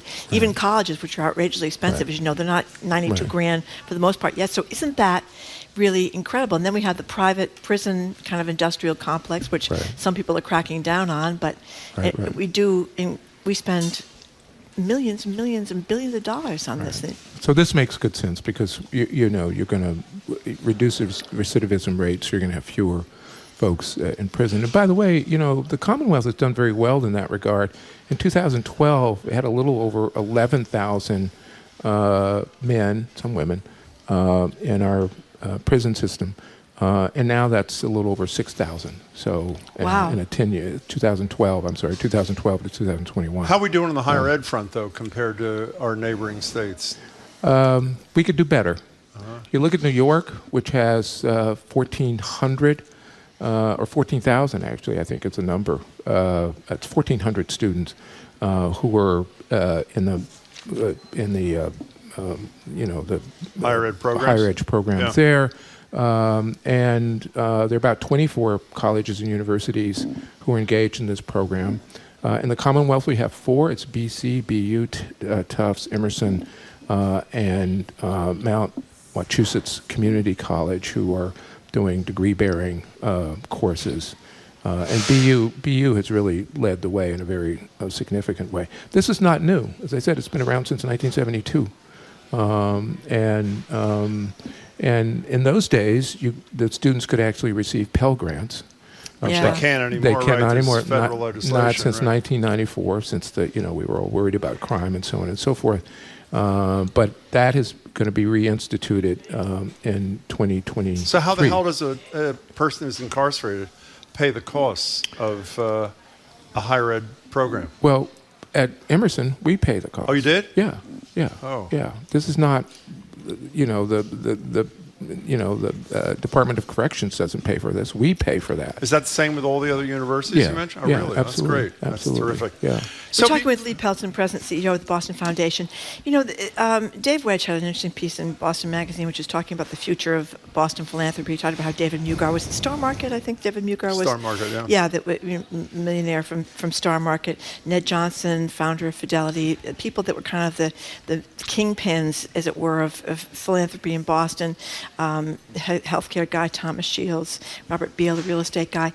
That they have recently died, and how this has changed philanthropy in Boston. How has it changed? Well, even though a lot of these wonderful elders, as I call them, are no longer actively engaged in philanthropy, but some of them still are. I won't name who they are, but some of them very much still are engaged. Nonetheless, there's been a shift in how we think about philanthropy. We spend a lot of time now talking about trust-based philanthropy. You used to have to jump through 1,000 hoops in order to get $20,000. Get rid of that. We are more in the habit of giving general operating funds to these small nonprofits, to trust them to use the money effectively because they are proximate to the issues. And I think one time I said on this program, what we need is like a common app for philanthropy. That would be That's wonderful. A brilliant idea. So you don't have to have all these different kinds of applications that you need to fill. There has been a shift, I would say, in the last 10 years from some of the anchor institutions, unfortunately, some of the cultural anchor institutions like museums and so on, towards these nonprofits. But it's alive and well. There is more social capital in the Commonwealth, in my view, on a per capita basis than any state in America. Really? There are more nonprofits doing great work, again, on a per capita basis than any place in the country. And I'm very pleased to be part of that. Tell us about something you're involved with, which I'm embarrassed to say I didn't even know about, the new Commonwealth Racial Equity and Social Justice Fund. What's that? Well, we have a number of equity funds embedded in TBF. We have a equality fund, which is really to support LGBTQ interests. We have a Latino equity fund. We have an Asian Latino fund. And the Commonwealth Fund, you may recall, was established, I think, maybe 2 or 3 years ago, where there are 19 black and brown business leaders who created this fund to provide funding and awards to small nonprofits in the in the Commonwealth, focused on equity. And so their goal was to raise $100 million. They're a third of the way there. They raised about $30 million. And I think since the inception they have awarded about $3 million in grants. Before you go, I mentioned, if this puts you on the spot, that's the way it is. Okay. I mentioned that you're on the board of this organization, GBH News. The other day, when the staff at GBH was introduced to our new CEO and president, Susan Goldberg, Ann Fudge, the chair of the board, was introducing her, and the first name she mentioned in the selection process, who was incredibly helpful in terms of his contributions, was Lee Pelton. So, one, thank you for that. And two, we've had limited exposure to Susan Goldberg. I assume you had more. Give us a second on why she was the right choice for GBH, Lee Pelton. Well, first of all, we cast a very wide net. And we looked at and interviewed several people. This was a very long process. Like who? Please. Okay. and she emerged at the top because of her extraordinary leadership at National Geographic And she took National Geographic. You remember when you were young and you would get the National Geographic, the yellow thing? Yes, It weighed about 10 pounds. That's right. But you couldn't wait to get it. That's right. So she took that legacy publication and did what all of us have done these days, even GBH, which is to create a multi-platform digital line. And so she was very good that way. And she's a journalist, so she comes with that background, and we think she's a perfect choice. Well, so far we're pretty happy too. Hope you made the right one. Lee Pelton, it's great to see you. Thank you so much for your time. We appreciate it. Thank you very much, Lee Pelton, for being here. We've been speaking with Lee Pelton, President and CEO of the Boston Foundation. Up next, we're going to talk to you guys about philanthropy and what the so-called giving season, which we're in the midst of right now, means to you. Have your giving priorities changed over the past few months or years? Where do you choose to give? Now is your time to highlight your favorite organization to support, why you do it, if you give enough, or if you don't give enough and you feel really guilty about it. Maybe this year you're going to improve. 877-301-8970 is the number to call us and text us at. You are listening to Boston Public Radio, 89.7 GBH.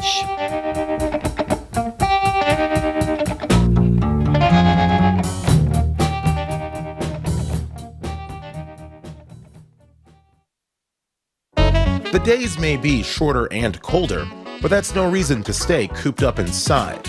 I'm James Bennett II with The Drop, a curated list of events around Boston that won't break the bank. This month, you can get your holiday shopping done at a local pop-up market in Salem, or finally live your dream and learn how to curl like an Olympian in the Seaport. Get the whole calendar of events right now at gbhnews.org/thedrop. Support for our programs comes from you and the Office of the Massachusetts State Treasurer. The Unclaimed Property Division is holding unclaimed funds for the citizens and businesses of the Commonwealth. You can see if you have unclaimed money at findmassmoney.com. And the Corcoran and Haviland Insurance Group, an independent insurance agency providing risk management and insurance protection to families and businesses throughout Massachusetts. Learn more at chinsurance.com.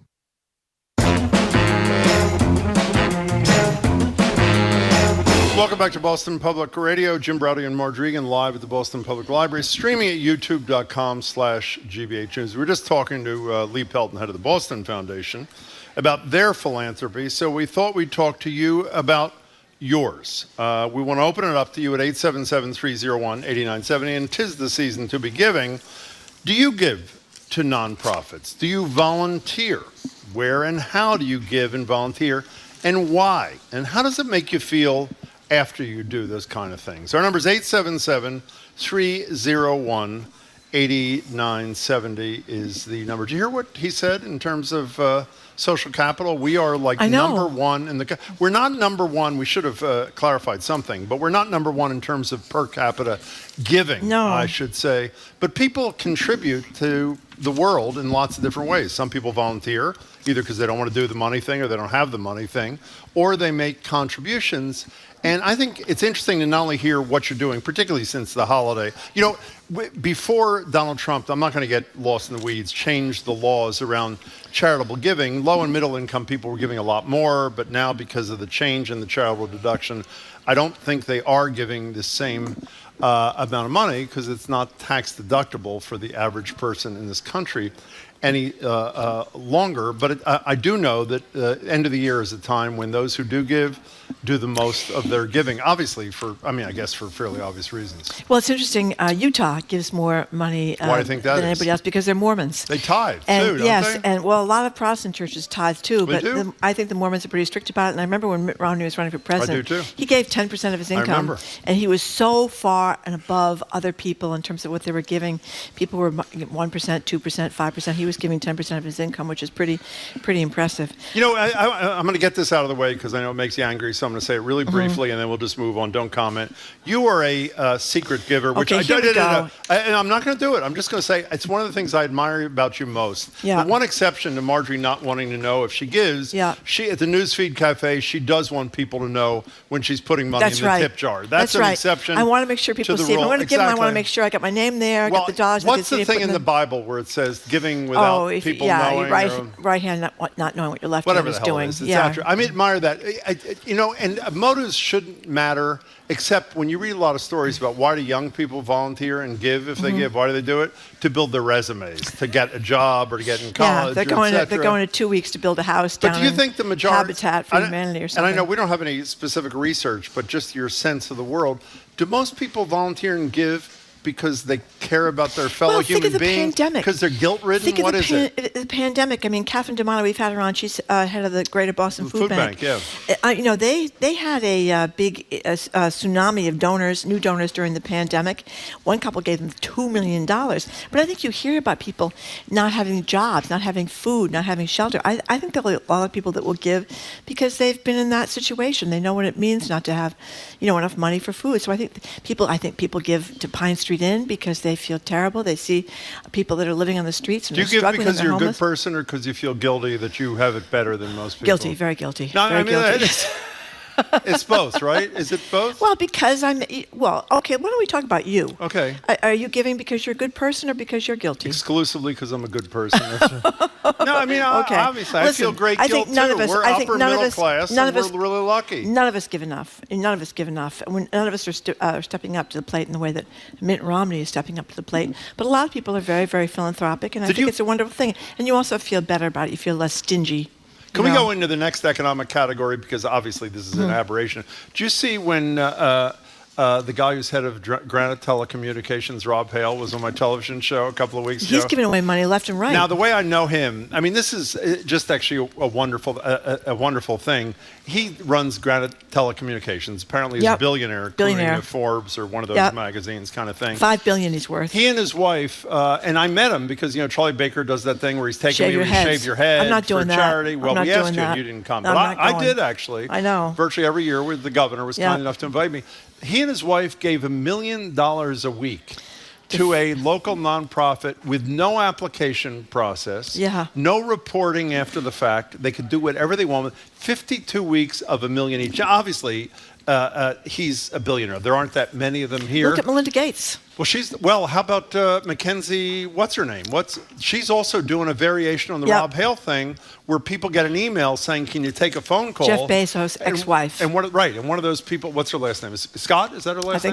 I think so. Thank you, Mackenzie Scott. Mackenzie Scott. And she's just given money. You don't know it's coming. No reporting required. I get, by the way, this is not a criticism. It's actually praise. For those who aren't in the philanthropic world but run organizations, I got a grant from the Boston Foundation in 1990 when I was running a tax reform group for $250,000. It was a lifeline without which we couldn't have done what we did in terms of a public education thing that I think was pretty important. But there was intense reporting. I mean, you spent a huge amount of your time putting together the application, reporting on how you're using the money. These whatever, I don't know what the proper terminology, these grants that go to organizations like we just described, no strings kind of thing, are really a new phenomenon, and they're great. But we don't want to talk about organizations. We want to talk about you as individuals. Do you give? Do you volunteer? And if you do, why? And if you don't, why? Tammy and Quincy, you're first on Boston Public Radio. Welcome to the show, Tammy. Hi. Hi. I'm so glad you're talking about this. Hold on a second. I'm so glad you're talking about this because it's so important, and everybody, I think, can give. I have several organizations I give to, but my main one is National Braille Press, which is over in St. Stephen's Street off of Huntington. Anyways, they are a Braille publisher, but they're also advocates for Braille literacy. And the reason that's important is because literacy is a human right, I believe, and I think most people feel that way. Absolutely. And when you don't teach blind children or blind people Braille, they're basically illiterate. There's a big disconnect between in this area because people think, well, they can listen to books on tape and do those kinds of things, and there's lots of great apps out there now for blind people. But the bottom line is that your ability to, when you read a book, to visualize for yourself, and your cognitive ability increases when you're able to be literate. Hey, Tammy, and in a world where so much is going on, every single person should have the right. Tammy, how does it make you feel when you do this? Oh, it makes me feel amazing. I've been working with the press for over 20 years, and I'm on their board, and I give yearly to them, and it's just gives me chills all over because it makes me so happy. Tammy, that was a great call. It was. Thanks so Thank you very much. Lots of people give to Toys for Tots this time of year.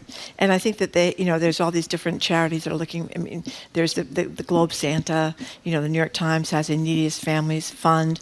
I don't know if the Herald used to. I'm not sure if the Herald does anymore. A lot of people are talking about giving to animal shelters. People are very generous toward animals. And food banks, Toys for Tots, and I think homeless shelters are at the top of a lot of people's lists. I don't have it in front of me, but when you mentioned you weren't sure if the Herald did it, my understanding, and correct me if I'm wrong, please, is when they cut your health benefits off after working there for 30 years on a Friday afternoon while you're on the air. That's right. Did they contribute that money they donated saved my to health cost. Did they do that? Yeah, Toys for Tots. Yeah. I think that's where the money She went. only worked there 30 years. While she's on the air, they leave her a voicemail. I know, but and you only had 3 kids who were on your health but insurance. they didn't What's manage the big to do deal? it because I knew it was illegal. Yeah, well, they tried to do it. Tried. Did they not? They did. Thank you very much. They did. Erin and Wellesley, you're next on Boston Public Radio. Thank you for calling. Hi. Hi, I'm calling to. Can you hear me? We can. Shoot. Okay. I'm calling to give a shout out to inequality.org, which is run by Chris Collins out of West Roxbury. And their focus is, inequality and how to address it. But they have a whole chapter or arm that's about charity giving and how major, billionaire people are kind of taking things over and donating to donor-advised funds where they get a tax deduction, but then the money never actually goes to the charities. And I'm just reading from their website. It's becoming increasingly undemocratic, the giving, and organizations are relying more on larger donations, and the donors at lower and middle income levels are shrinking, and that this creates a shift so that these nonprofits are gearing towards the interests of those wealthy donors, and so the wealthy, again, are picking and choosing, how our country is going to go. Yeah, by the way, I hear you, and and a lot of people think that that's why it'd be better if taxes were higher on wealthy people so that the democratically elected government could decide how to spend that money. Having said that, I just want to put a word in. I think Chris Collins, I think you said his name was, that generalization about donor-advised funds. I know a little bit about the donor-advised funds at the Boston Foundation, for example, and I don't think anybody would accuse any of that not getting to the desired outcome, source, whatever, not source, recipient kind of thing. So it may be true in some circumstances, Erin, but I'm not sure that it is fair to indict them all. But Erin, thank you for your call. Appreciate it. There's a lot of watchdog groups online that tell you about charities and how much they that's huge. They give. Because remember, there was been a couple of scandals involving the American Red Cross and where the money that was raised for, like, for example, the hurricane in Haiti, that was not a very favorable report on them. So Can you do do us a favor? There's a website. It's either a state website or a MassPerg website, Jamie, that lists the percentage of nonprofits money that goes to administration as opposed to donees, and that's pretty important. Debbie in Sudbury, we're talking about how charitable, I guess, I don't like that word actually, how generous we all are with our fellow human beings, particularly this time of year. Hey, Debbie. Hi, how are you? Excellent. Oh, that's great. I just want to say that I volunteered for many years. Hey, Debbie, this connection is horrible. You on a speakerphone? I am. Do you mind? Please, if you don't mind. I'm sorry. I don't mind at all. Thank you. Okay, is that better? Perfect. Much Thanks. better. Much Go. better. Okay. I volunteered for many years at the Women's Lunch Place. Oh, my goodness. Great place. Which was incredible. Yeah. An amazing experience. And because I moved out to the western suburbs, it was too far for me to travel. So I had to look for something out my way. And I happened upon an organization called Household Good, and it's in Acton. And what it does is it helps families who have either they're immigrants or they have been. All the people are sponsored by certain social services, and they come in and we help them select furniture, cookware, bedding, sheets, towels, blankets, pots, pans, everything. So when they leave, they can set up an entire household. That's great. I have met some of the most amazing people. And I also should just say that it has been a lesson for my grandchildren because I share my experiences with them, and I want them to know that giving of yourself is just so incredibly important. Debbie, that was great. That was great. Thank you very much for the women's lunch place, if people don't know about, it's right down on Newbury Street, and it's a place women can go to during the day when the shelter is closed if they're homeless, and they have showers and they have clothes, and they always put nice linens on the table and little flowers. Them, did you not? Yeah, they're great. They're a great organization. They're right around the corner here. Jamie, our colleague, check this out. There's something called charitynavigator.org. Thank you, Jamie. They list all the tax documents and the percentages that nonprofits spend, again, on the intended recipient, as opposed to these grotesquely inflated administrative costs, which may have been what the caller was talking about before. We have a texter who said, we have several texters who mentioned they give to GBH, but one of them says, I give to GBH just so I can get a smug mug, which of course are the big hits of the year. Fairly popular. Jim's smug mug. Jim from Centerville says, as a result of one of Jim and Marjorie's callers on the topic of Mayor Wu's Day of Service, I learned of and gave since volunteered at the prison book program 40 times. Wow. That's pretty great. Since May 4th, it feels wonderful at the end of each session. 877, well, and lines are full. Why am I giving the number? Joe in a car, you're next on Boston Public Radio. Thank you for calling. Hi. Hi. My experience was, Marjorie, I used to live out in your alma mater part of the world, out in Palo Alto. Oh, Menlo Park. Yeah. And I volunteered at the food pantry in downtown Palo Alto. So one day a phone call comes in that there's some food to be donated from a monastery up in Los Altos Hills. And it was the Pork Sisters of St. Clair who had excess food. So I went up there, and I met them at 17, 18 cloistered nuns, and I would ask them, who helps you here? And they said, well, some people sort of come by and sweep and some, this and that. I said, I'll come by. What do you need done? So from there, I would just go there once a week, twice a week, and I would just do stuff around the property. But one of the things, and I would call them my girlfriends, and they say, we're the kind of girlfriends your wife likes you to have. But one of the things they had a problem with was rats. They had tree rats out there. So I would go into their crawl space, set traps, kill rats, and I would take them out. And it was a wonderful experience. The vocation is to pray for the world.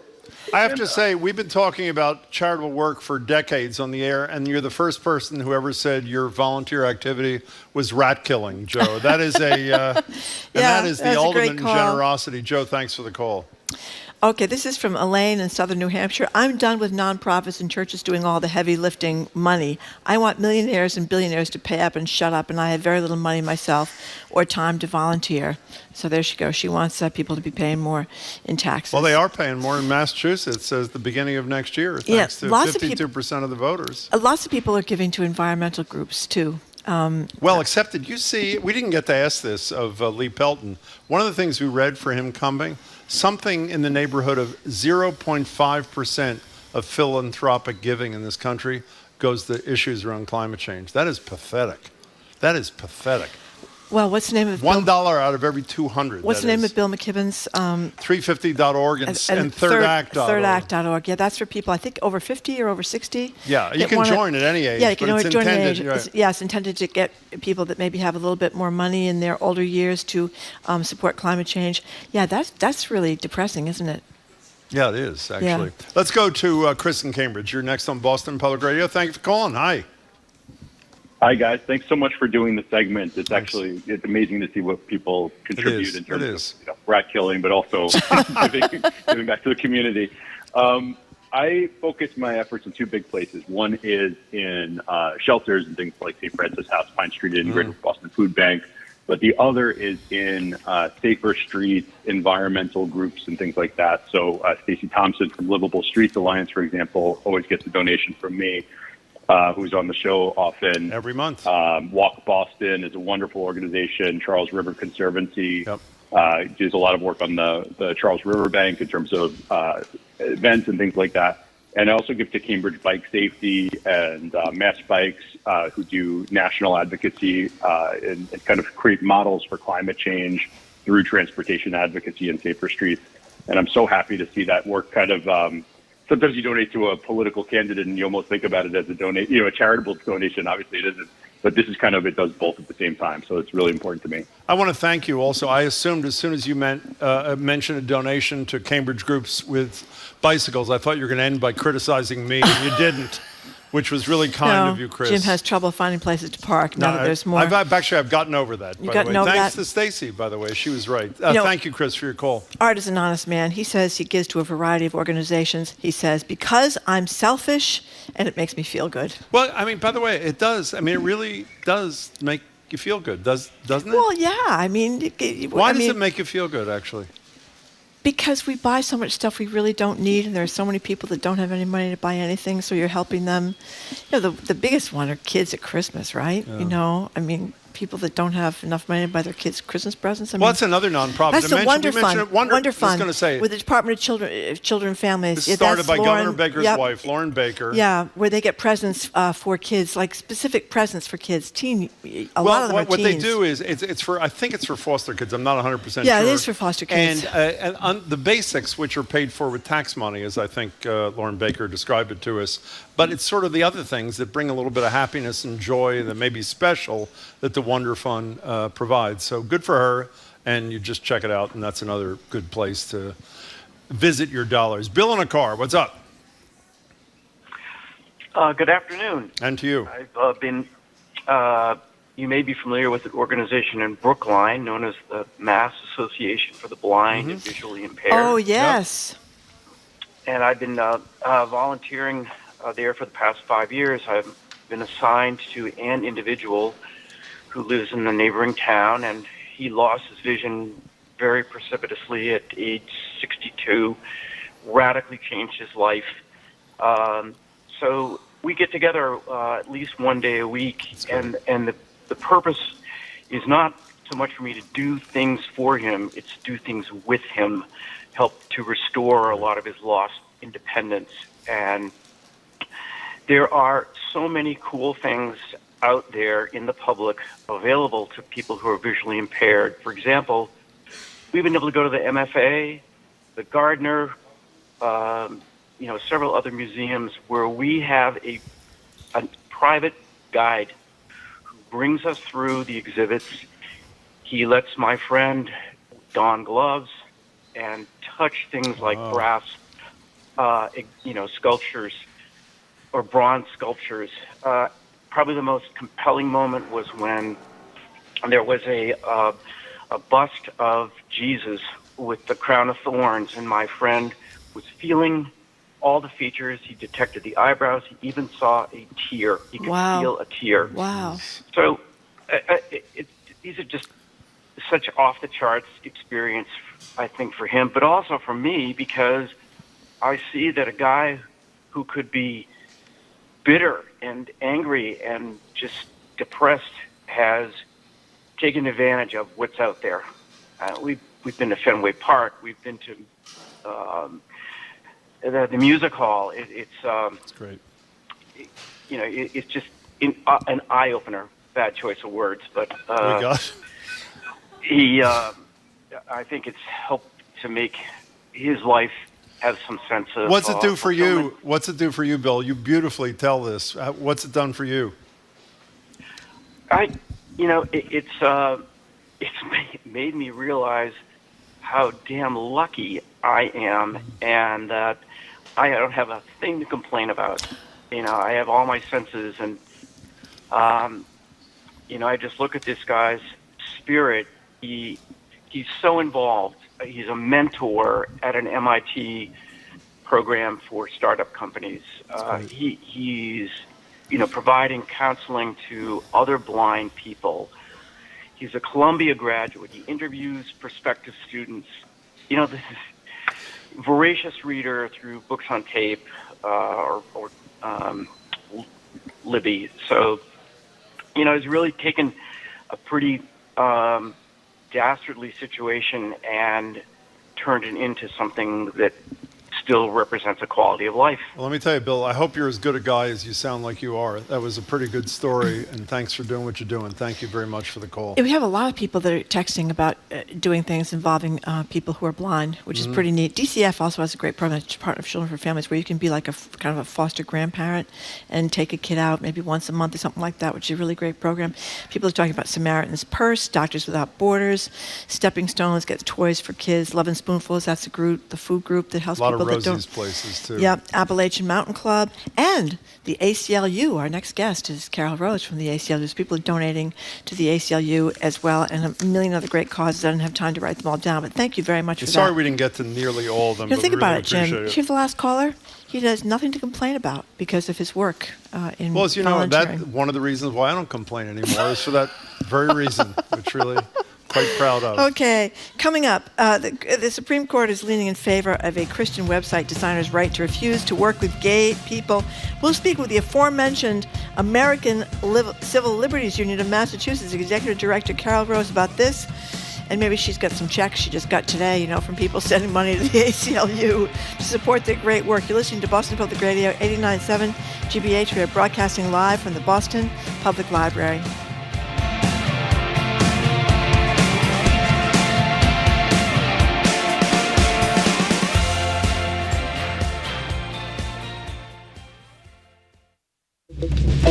I'm Arun Roth. Coming up on GBH's All Things Considered, Governor-elect Maura Healey and Boston Mayor Michelle Wu are holding their first formal meeting since last month's election. A local college is making major layoffs. And with traffic fatalities up during the pandemic, a new report shows how Massachusetts is doing when it comes to road safety. Those stories and all the day's news starting at 4 on GBH's All Things Considered.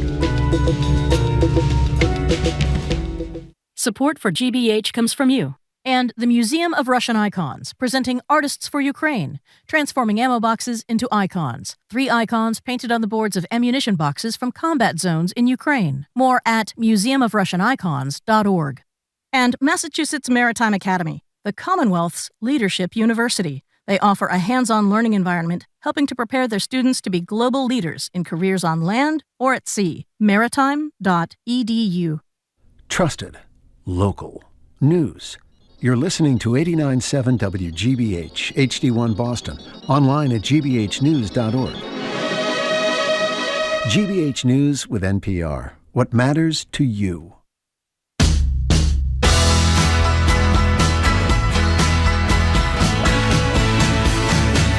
Welcome back to Boston Public Radio. Jim Rowdy and Margery Egan, live from the Boston Public Library, streaming at youtube.com/GBH News. Thursday, what day is today? Tuesday. Thursday, the governor will be with us, 12 to 1 for Ask the Governor. His final appearance, not his final appearance, but his final appearance as governor with us. And next Tuesday, back at the library, Mayor Wu will join us for an hour of Ask the Mayor. First, we're joined now, though, by Carol Rose. Carol's the executive director of the Civil Liberties Union of Massachusetts. Hello there, Carol. Hi, it's great to be here, everybody. Great to have you. And I'm here not only as a card-carrying member of the ACLU, but as a member of WGBH, and I want to thank you guys for the work that you do. There you go. Lift up all There of you these go. other really good causes. Thank you so much. Thank you for Do you have a that. smug mug? I don't yet. Oh, my goodness, She you're really apparently missing doesn't out. even know what one is. You know what a smug mug is? No. A mug, we have 3 versions. A smug mug, which is the hottest item during pledge, for a mere $120 or $10 a month. You get a mug. On one picture, you have Marjorie looking like a movie star. That's right, all made up. And me looking like I've just dug 4 ditches down there on the Charles River and being pissed off about it. I'm going to get one. I'm going to do telling it. you, I you mean, really want- I generally don't go for the gifts, but for pictures of you guys, Well, it's I'm kind of on. a smug I'm down. exclamation. Every mug, Jim looks smugger and smugger. It's Thank smug, you. smugger, smuggiest. Smuggiest. It's really, Smuggiest, that's it's whatever really it is. amazing the way you can pull that off. Okay. But let's talk about the Supreme Court case Whoa, involving whoa, this. whoa, whoa. Let's talk about the House January 6th committee. Oh, talking about God, breaking news. Yeah, it's breaking Thank you. I news. forgot all about that, Jim. Thank you for reminding me. Yeah, they're going to send criminal referrals to the Justice Department. So tell us what's going on. About time. No, this is really important. So, the subcommittee that's been, formed to investigate what happened with January 6th with the attempted insurrection has been collecting all this information. But, of course, it's going to go out of business at the end of the year. So the leadership of that, so it's, Adam Schiff, Jamie Raskin, Liz Cheney, and Zoe Lofgren. They are sending it over to the Department of Justice so that evidence that's been collected, of which the American people have a right to know, is going to go over to the DOJ. And I think it's tremendously important. I mean, no one is above the law in our country. We don't, despite the royals' visit, we don't have a king, and nobody should be. And so I think this is a really good news story, that they're going to take the work that they've done and turn it over to people who are in a position to decide whether or not and how they want to use that to go forward. Well, we should be clear. They're not just turning the work over. I know what you mean. They were going to turn what they have decided, this committee of 4, but now embraced by the full committee, is to issue actual criminal referrals. And they haven't said against who and for what crimes yet.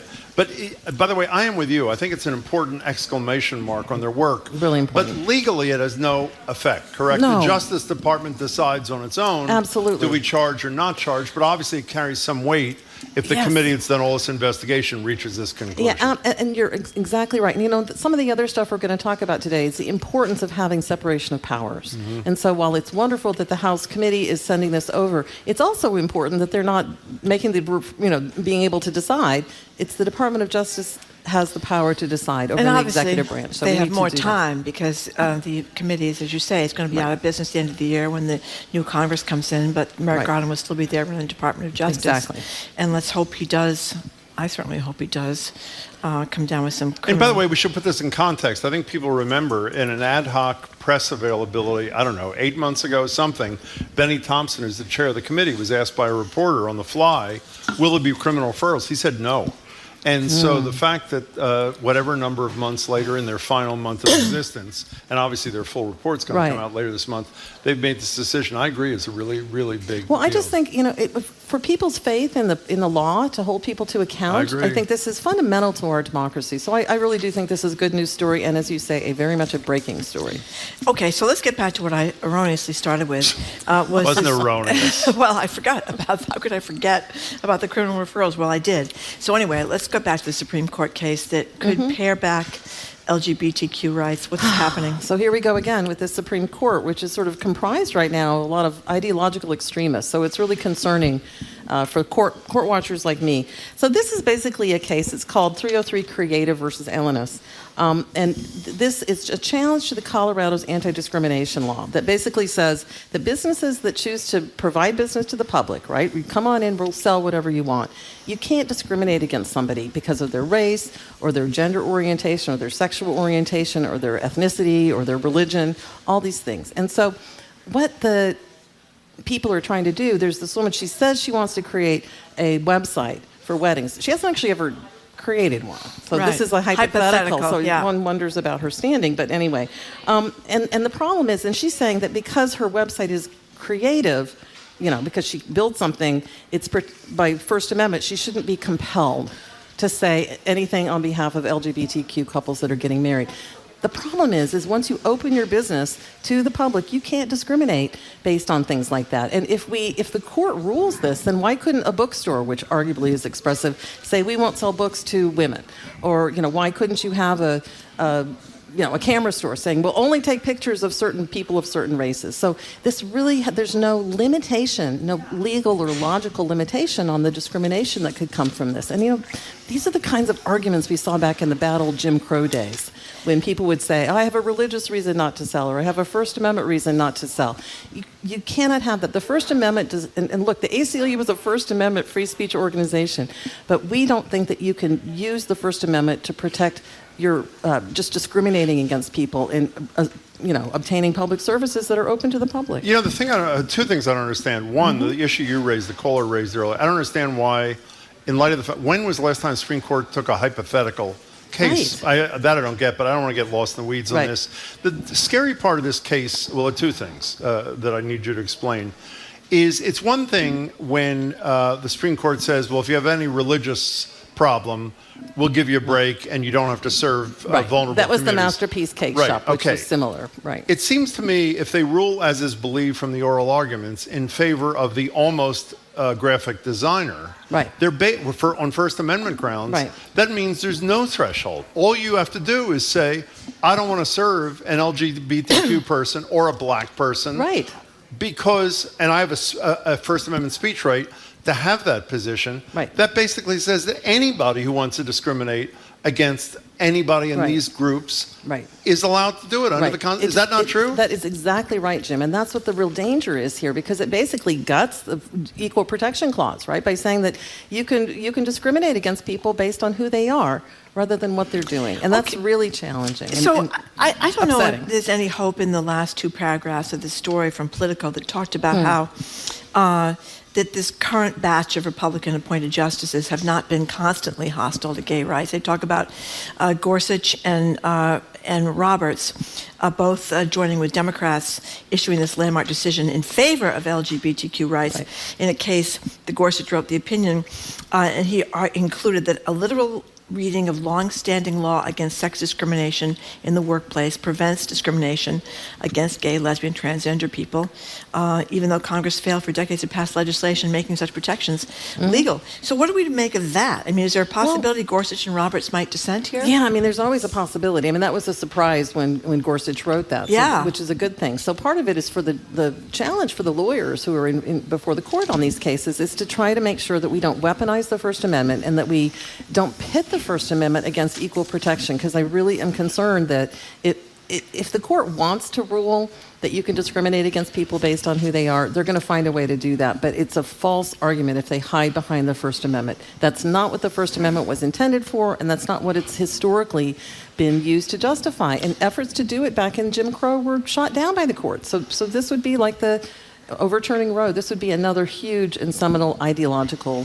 move if they do it. Now, I don't think we can leave this topic without noting that Justice Alito seems to have knowledge, considerable knowledge apparently, about the AshleyMadison.com website. That's for people that are looking for adulterous relationships outside their marriage. And here's a little sound of Justice Alito, and we all know that he was the writer of the Dobbs decision, which basically gutted abortion in much of the United States. Here he is talking about hypotheticals during yesterday's hearing. An unmarried Jewish person asks a Jewish photographer to take a photograph for his J-Date dating profile. It's a dating service, I gather, for Jewish people. It is. All right, maybe Justice Kagan will also be familiar with the next website I'm going to mention. So next, a Jewish person asks a Jewish photographer to take a photograph for his AshleyMadison.com dating profile. I'm not suggesting that. I mean, she knows a lot of things. I'm not suggesting.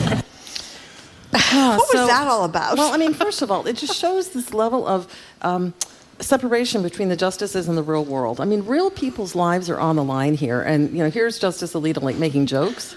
And honestly, in the context of what's been coming out about his relationships with people outside of the court and his ideological bent and with Justice Thomas, there's so many stains on the court right now that people are really losing faith in the court. And when they turn and they think that it's okay to belittle and to make fun of Justice Kagan, and in so doing make fun of the case and the plaintiffs before them and the people whose rights are on the line, I just think that it's really concerning, and it reflects a kind of hubris and arrogance on the part of Alito that I think it should be of concern to all of us who care about fundamental freedoms and civil rights and civil liberties. So I find both the tone and the tenor and the case itself to be of grave concern, but among many other concerns we now have about what's going on with this particular Supreme Court.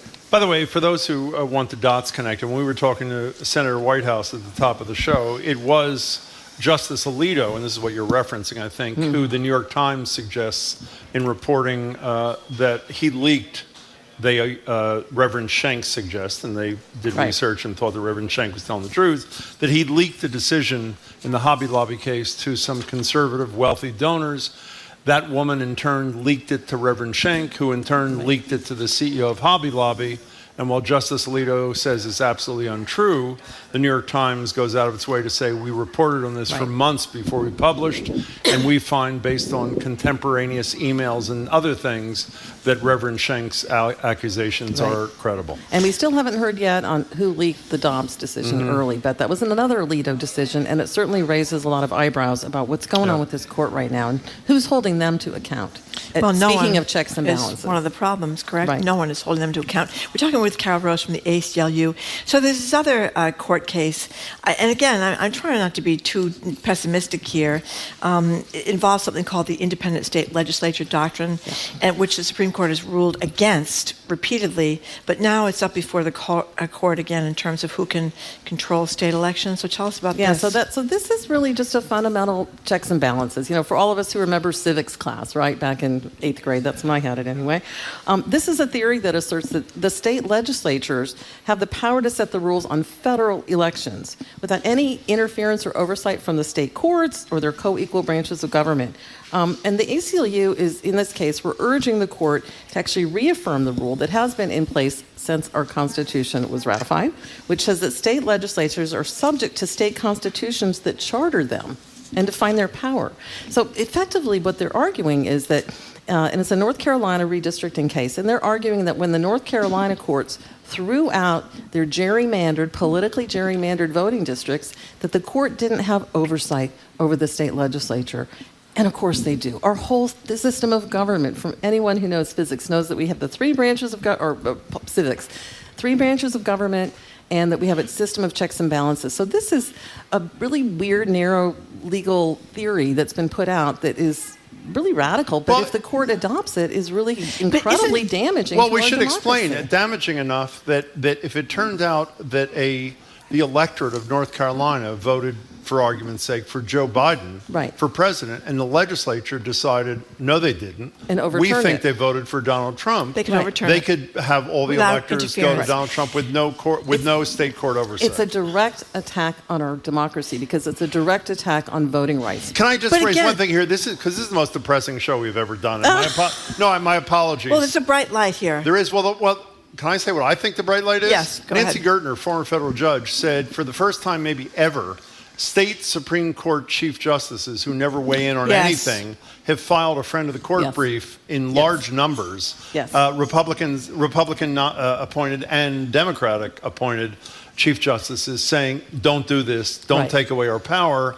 And she at least believes that it's unlikely the Supreme Court of the United States would, quote, overrule, not literally, overrule the objection of these Chief Justices. What do you think? Yeah, no, I think, here's the thing. The court is a political entity, especially now it's a political entity. I mean, we just used to think there are these, 9 people who just call balls and strikes. That's not how it actually works. They read the headlines.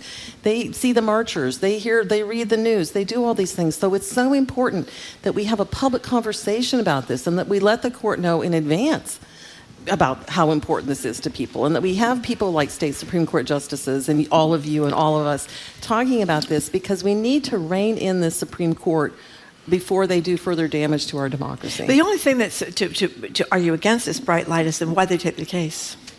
I know. Well, that's the reason, is why did they take the case? But they only need 4 to take the case. Yeah. So we're hoping that we can still win on it, but the very fact that they took it up is really concerning. Do you have any good news? I'm serious. This is driving me nuts. I actually have a lot of good news. Well, give Jim. us, pick the next topic, because I can't I'm going to take pick the next this topic, anymore. which is, I think the midterms, especially in Massachusetts, but not only, were incredibly good for democracy. I mean, on a bunch of levels. First of all, like we have, 2 women who are going to be running the governor's shop. We've got the first LGBTQ, lesbian governor. We've got Andrea Campbell in another statewide office, first black woman elected attorney general. And first black woman elected to any statewide office. To any statewide office. I mean, so that in and of itself is amazing. And then on top of that, our Know Your Sheriff campaign was tell people what that is. successful. Yeah, go ahead. And also the question 4, which was yes on 4 for safer roads, which give driver's license Tell to us, people. for people who haven't been paying attention, a couple of years ago it was what a difference a DA makes. Right. Explain what the Know Your Sheriff thing was, and explain to people how you know that it was, quote, a success. Okay, so the Know Your Sheriff campaign, like the DA campaign before, is a voter education campaign. Yeah. So the ACLU we don't endorse candidates. What we do is help voters to vote their values.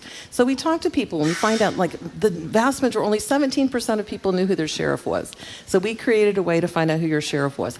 Then we held forums with allied groups and local groups particularly. We partner with people and really people became educated about what a difference a DA makes and what a difference a sheriff makes.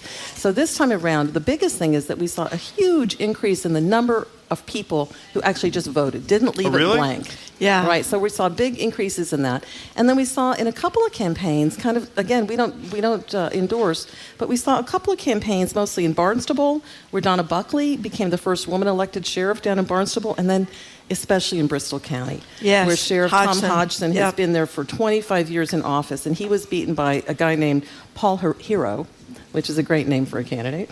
But here's the thing. The Hodgson had done a lot of things. I mean, he was first appointed in 1997. He introduced chain gangs. He aligned himself with Donald Trump and Stephen Miller. He's offered to send people in his custody down on a chain gang to build the wall for Donald Trump. There was a report out of the Attorney General's office finding that he'd violated the rights of immigrants by using excessive force, including attack dogs and pepper balls and all these things. So what's really important is that when knowledge is power in the hands of the voter. So when people get knowledge about this, then they're willing to vote and they can really make a difference. And, in this case in particular, one of the things that we found is people really want their sheriffs to be thinking about things like how to help the opioid crisis, substance use disorder, how to make sure that fewer people return, that we have lower recidivism. They don't want these punitive approaches.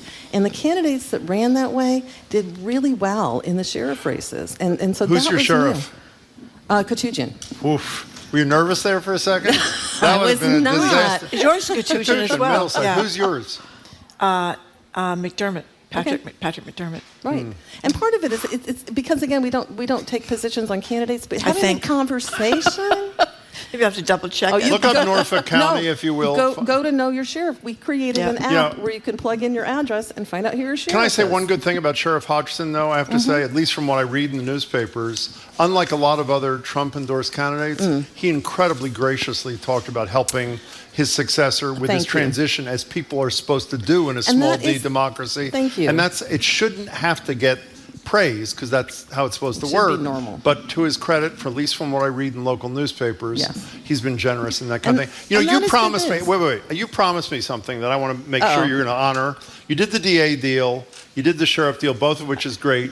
You promised, I think you did on the show, the next election cycle, you're going to do the governor's council. Is that correct? I think we should do the governor's council. How many council. people in the audience here have any idea what the governor's council does? Raise your hand. 1, No 2, one does. 3, 4 and a half. Why don't you explain what the governor's council does? So the governor's council rules before the governor on things like recommendations for judicial appointments, but also commutations and all sorts of other things that really have a lot to do with our criminal legal system working well, and especially in the judiciary. So, and people run for office for this. It's got huge power. It's really important. They're elected. Virtually nobody knows who they're. Not only don't they know what the governor's council does, it's in the Constitution, right? But they don't know who their governor's counselor is.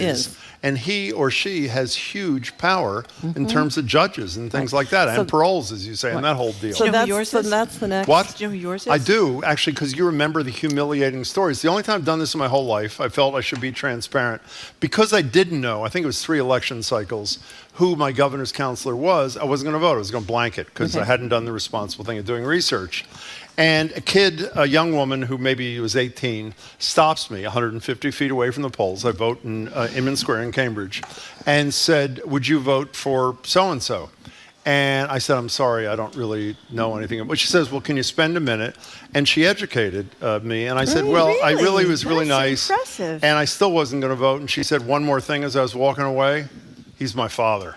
So I have to say, I'd like to say it was based upon the tutorial she did, but I think being the kid You're just was really... the thing of it is now we know beyond that fierce exterior, there's just a softie underneath. I wouldn't go that far at all. I used to have to go to occasional governor's council meetings when I was still at the Boston Herald, and oh my God! How about the woman who called our show? What's the name of the one? Mara Dolan ran against what's her name? Was it Manning? Marilyn Devaney, whatever her name Devaney, is. right? And she lost by like 1 percentage point. She's the one. Didn't she throw the curling iron? There was a fracas. And she called our show and basically admitted it.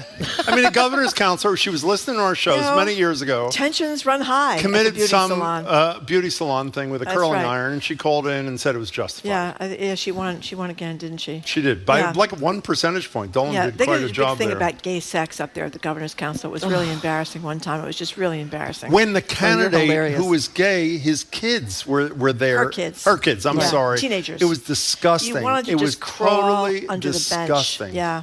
So I'm down for it because I mean, you are? these voter, I'm going to work with you, whether you like it or not. These voter education campaigns are so important. I mean, I think for those of us who are really worried, I mean, I guess the big takeaways for me on the elections, the midterms more generally, like nationwide, but also here in Massachusetts, are two.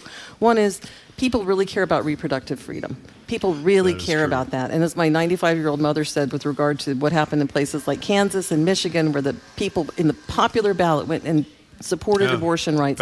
My mother said, thank God women get to go into the ballot box alone.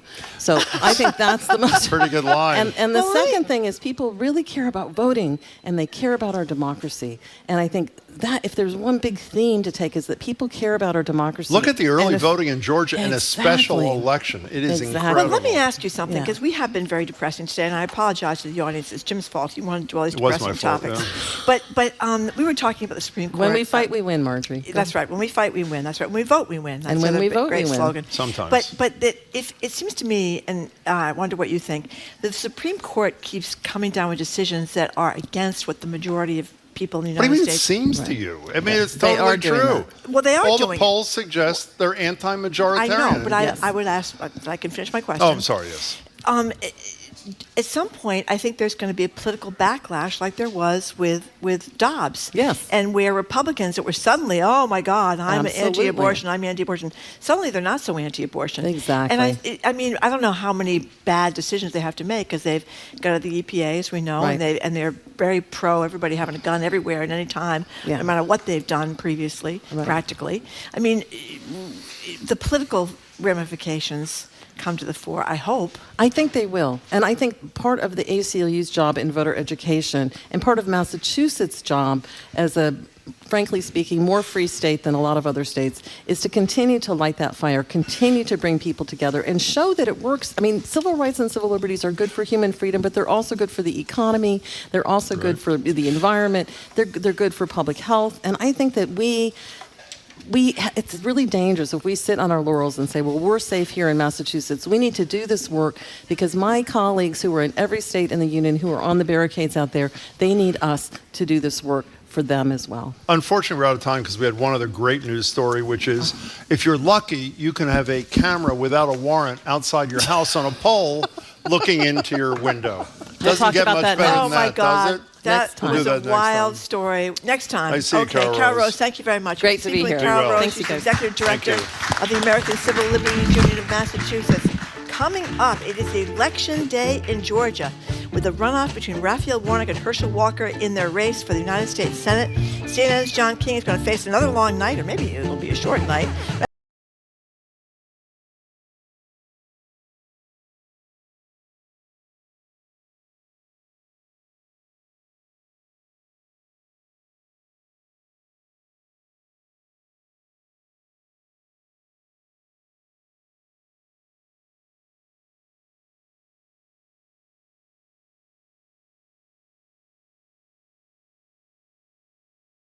GBH 89.7 is a non-commercial, non-profit radio station. Listeners make up our most important source of funding. The Beacon Circle, formerly known as the Ralph Lowell Society, are a group of generous supporters dedicated to strengthening this community resource. These patrons set a powerful example with a gift of $2,400 or more per year and make a huge impact in keeping this station running strong. Learn more about the Beacon Circle at gbh.org/beaconcircle. Funding for our programs comes from you.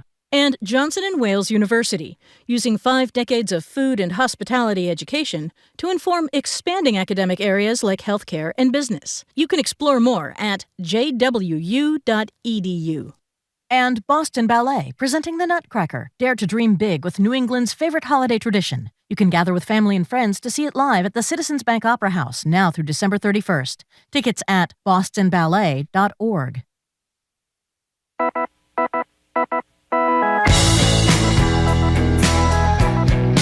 Welcome back to Boston Public Radio. Jim Browdy and Marge Regan, live from the Boston Public Library, streaming at youtube.com/GBH News. We're joined now on Zoom by CNN's chief national correspondent, John King. John is also the host of Inside Politics, which you can catch weekdays at noon. Hello there, John. Happy Tuesday, Runoff Tuesday. Yes, runoff Tuesday. So we've got the Senate race between Herschel Walker and Raphael Warnock, who's the sitting senator right now in Georgia today. From what I understand, there's an expectation, slight expectation that Warnock is going to be able to pull this off, but it's going to be very close. Look, I think especially as people are voting, let's respect the process. But look at Joe Biden's win by 20,000 votes in 2020. Look at the fact that we're in this runoff because Senator Warnock got 49 point something and Herschel Walker got 48 point something. So I would expect it to be close. There's no question, Marjorie, Democrats in a shorter early vote period. This was a month-long election from Election Day to the runoff. There was a week of early voting. There's no question that Raphael Warnock is ahead, if you will, by ballots already cast. The question is, can Walker today, Republican turnout on Election Day traditionally is higher, can he swamp him? I mean, he essentially, by some estimates, you talk to smart Republicans, they think Herschel Walker needs to win the votes cast today, somewhere in the ballpark of 60%. But we'll count them tonight. The polls close at 7 o'clock, and we'll see. You know, John, I can't remember from election night, meaning regular election night, how the counting goes in Georgia. Meaning, Marjorie and I told we can't deal with the anxiety for 3 days. Do they count the early ballot? I mean, when do they count what? And unless this is like razor thin, what's a reasonable expectation of an outcome being announced? Number one, they're very good. And we know that because Donald Trump so challenged them, right? Donald Trump, he sued them. He had recounts. He challenged them. The Secretary of State, Brad Raffensperger, a Republican, was just reelected. The Republican Governor, Brian Kemp, who also stood up to Trump, was just reelected. So they count pretty quickly. And they are allowed, it's up to the counties to decide what to do. But in terms of the early ballots that have already been cast and have been verified, the counties are allowed to tabulate them. And then, Then you put the thumb drive in the machine. So it's possible, it is possible if some of those counties report the early votes quickly after poll closing, that you'll see Senator Warnock jump out to a very big early lead, the so-called blue mirage. We will try as we get, we have a great team, and as the votes come in, we'll try to explain what are they. Are they a mix of, are they a mix of everything? Are they just today votes? Are they just early votes? You watch that. It plays out different ways in different counties. But to your bigger point, Jim, number one, they're tested and tried in Georgia because they have these runoffs all the time because of state law and because of the contentious 2020 effort there. I would say that, 10:30, 11 o'clock, we'll have a sense, right? If it's really close, obviously, then you're counting votes, and it could possibly go on for another day as you wait for the last ballots to be counted and for some of the smaller places to be counted and overseas ballots and things like that. But you'll have that sense, I think, 10:30, 11 o'clock, we should know whether we have a nail biter or whether we see at least a gap, a big enough gap to call it. So John King from CNN, why does it matter to Democrats to get this win in Georgia? Number one, 50-50 Senate means, which you have right now, and if Herschel Walker wins, you will still have a 50-50 Senate. You will essentially have traded Senate seats, and so the Republicans get Georgia, and the Democrats picked up Pennsylvania. That'll be their 2022 midterm Senate dynamic. The math stays the same, and 2 states flip if Walker wins. If Warnock wins, the Democrats have 51. It may sound like, oh boy, that's only 1 seat, but it means the Democrats then fully control the committees. In a 50-50 Senate, membership on the committees is evenly split. A chairman cannot issue a subpoena. The Democrats don't have enough votes to issue a subpoena. They have to ask Republican permission. So you need permission, you need buy-in on everything in a 50-50 Senate. So whether it's judicial nominations, if there's halfway through a president's term, often you see members of the cabinet come and go, and you're trying to confirm new confirmations. I don't see this on the horizon. I'm not suggesting it, but if for any reason a Supreme Court vacancy came up, 51 versus 50 is a big deal. I would say it's an even bigger deal in the sense that it allows you a little tiny bit more maneuverability at a time when not only do you have the always difficult Senate, but you have the Republicans about to take charge in the House. So any extra space, even if it's just a little space for President Biden and the Democrats, is good for them. Two other questions about Georgia before we move on, John King. Is one, personally, I usually don't get into your personal affairs, but let me ask you, would you prefer to be a werewolf or a vampire? Have you thought about it or not? You don't want to share that with us. You don't have to. If you like President Obama said when I was 7 or 8, I probably fantasized about these things quite a bit. Funny. And I think I probably would be a better werewolf than a vampire, but that's just my guess. You know, people. Well, I shouldn't have even asked. I'm Are you sorry. going to explain why you said that? Well, obviously Herschel Walker did a whole speech around the vampire. I mean, it's just. But one last thing that I hope you can explain: the lieutenant governor, who's a Republican of Georgia, has basically lived on CNN's air for the last handful of days. He was even in studio with Anderson Cooper last night, and he is basically saying, and you'll add to this, I'm a good Republican, and I can't vote for Herschel Walker in good conscience. What's going on with this guy? Is his name Duncan? Is that his name? Jeff Duncan. He's a never Trumper. And so it's important. Yeah, it's important for anybody listening to understand that. Jeff Duncan is with Liz Cheney and Adam Kinzinger, who believe the Republican Party must be pulled out of Donald Trump's grasp. And that is a fight we're going to go through as we this is the last election of the 2022 cycle. We're going to go through this next year and the odd year governor's races as well. And then the 2024 presidential primaries and congressional primaries and gubernatorial primaries. We're going to go through this at least one more cycle of what is the Republican Party and how beholden to Donald Trump, how influential is Donald Trump. Jeff Duncan has made his law clear, so you have to take it in that context. Now, he believes he's in the right camp. He believes Trump, and he believes, if you look at 2018, 2020, 2022, that he's right, that Trump has been toxic, that the Republicans keep losing.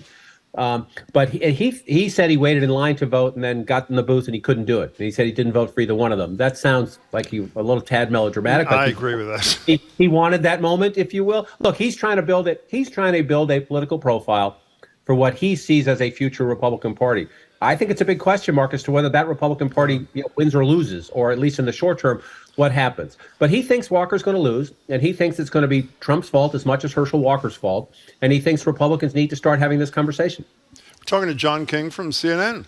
So speaking of the former president, he said, I almost hate to mention this because he said so many bizarre things, but this week he said another bizarre thing, essentially that we should get rid of the Constitution because of the outrage of the stealing of his election in 2020. He was criticized by Democrats, by some Republicans, not many. Is this just one more crazy thing, or is this somehow more significant? Well, I agree with you that I wish we didn't have to talk about it. I wish we didn't have to, but he's a former president of the United States. He's a declared candidate for president of the United States in the next election cycle. You would have to consider him, even though I think he is weaker today than he was a week or 2 or 6 months ago. I think he's weaker. He's still the most dominant force in the Republican Party, and his own party, much of his party, is not willing to stand up to him. We're going to hear any minute now from the Senate Republican leader, Mitch McConnell. We had this conversation about a different issue last week or the week before. You see a significant difference between how Senate Republicans, people who run statewide, they're willing to stand up to Donald Trump to varying degrees, but they're willing to stand up to Donald Trump and call these outrages. House Republicans much less likely to do so, especially Kevin McCarthy, because he's still short the votes he needs to be speaker and he needs Trump's support. As I said, I would prefer not to talk about Trump unless it's something meaningful. Well, ripping up the Constitution, he's saying he didn't say that. What he said was he was cheated in 2020, which he was not. And he says that he should be reinstated immediately, even if it means bending any rule, any law, or the Constitution to put him back in the White House yesterday.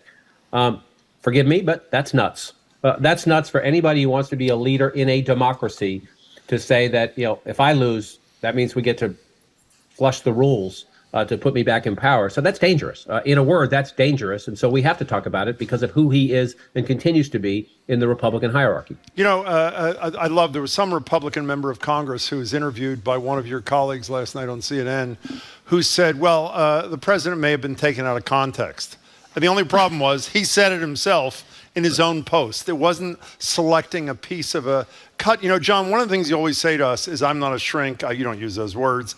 I can't probe the minds of people. I have to say, I don't like it, but I occasionally understand why a Republican is such a coward and is unwilling to criticize Trump for something he does or says. I have to say, If you had said to me after this Truth Social post from Trump, are some of the Republicans finally going to grow a spine for a minute and a half and say, this will not stand, we cannot have a nominee who talks about terminating the Constitution? I actually thought there would be such people.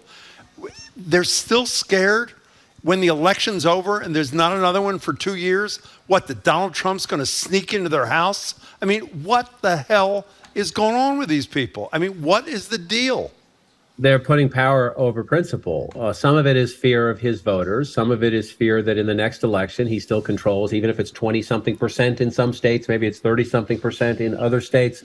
In a Republican primary electorate, Donald Trump can still be either your best friend or your worst enemy. That's just a fact in today's Republican politics.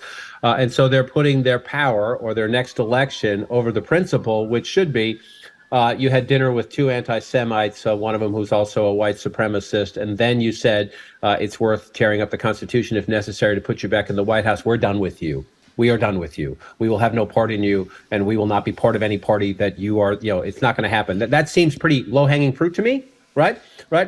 This should not be hard. For what Donald Trump has done in the last 2 to 3 weeks of American life, it should not be hard to say, I want nothing to do with him. I will have nothing to do with him. But you're not seeing that. It seems pretty obvious to me. You think about coming home. Hey, Mom, these my friends are hanging out with two anti-Semites who say we should rip up the Constitution. What should I do? Yeah. Say nothing. It was taken out of context. We're talking to CNN's John King. So John, Joe Biden did very, very well in South Carolina. We now have a reorganization of the primary lineup. We hope. Yeah. Okay, so New Hampshire now is going to be second, I guess. It's not going to be first anymore. With Nevada, right? What does this all mean? Why is this significant? I assume there's some rewarding of South Carolina, or maybe I'm wrong. No, it's definitely, you're absolutely right. It's a rewarding of South Carolina. What happened in 2020? Joe Biden lost in Iowa, lost in New Hampshire, came in second in Nevada, was written off as dead. Then South Carolina saved him, and he's the president of the United States. So all politics is local. And he remembers that very well. And there's no doubt that for Joe Biden, this new calendar fits Joe Biden if you're running for re-election in 2024. And even if you're on a glide path to the nomination, just it's the age we live in. Somebody's going to run. So pick a state where a young progressive who decides I'm going to challenge Joe Biden. I don't think I'm going to win. I'm just trying to make a name for myself. Is that person likely to cause a bruise in Iowa or New Hampshire or South Carolina? That's why Joe Biden wants South Carolina to go first. Now, the other argument, take him out of it for a second, and he's right about this, is that black voters are the backbone of the Democratic Party. And Joe Biden says that black voters should have an earlier, more immediate voice in the Democratic presidential primary. Take Joe Biden's name out of it. That is actually a very important and valid point if you look at the history of the Democratic Party and the voters who are most important to the viability of the Democratic Party.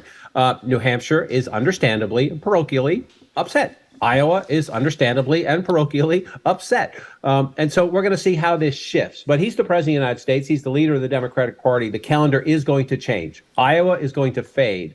Whether New Hampshire can fight and somehow scratch and claw its way to keep its primary and South Carolina go second, we'll watch. But the president is the head of the party. And as of now, he says South Carolina first. It's messy, but he'll get something close to his way, I bet. Well, I just want to mention quick, your second argument about how much Democrats owe to voters of color. It's not just like a quid pro quo thing. I'm not suggesting you were saying that. That's the core of the Democratic Party.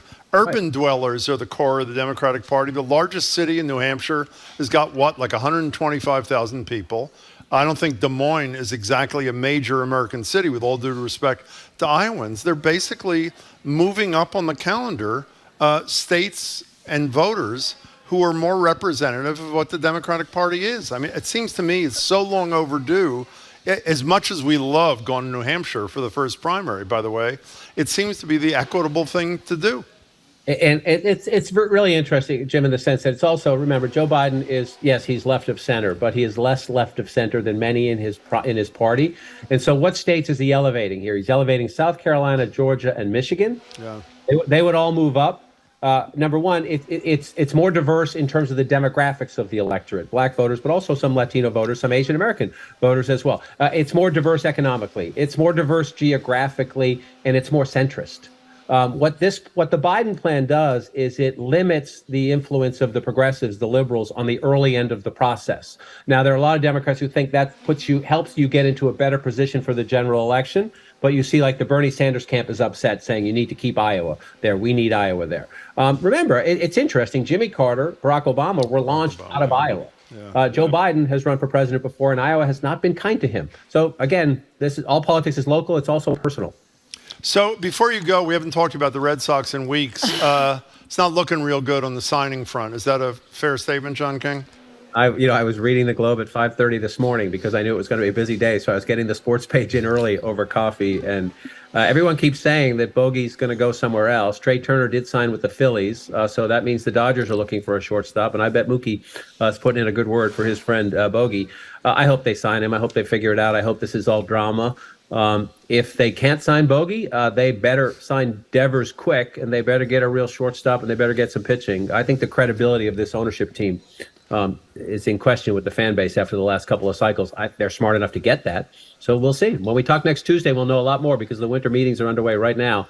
I got to cover Georgia. I'd rather be in San Diego. Not that Georgia's not important, but all politics is local to me, too. I want to figure out the Sox. That from Dorchester's John King. John, it's great to see you. Thanks so much for your time. Appreciate it. Good luck tonight. We'll be watching.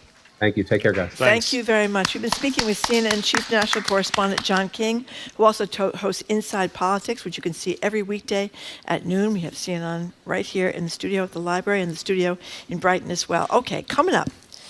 What's goblin mode, Jim? It is the word of the year from the Oxford Dictionary.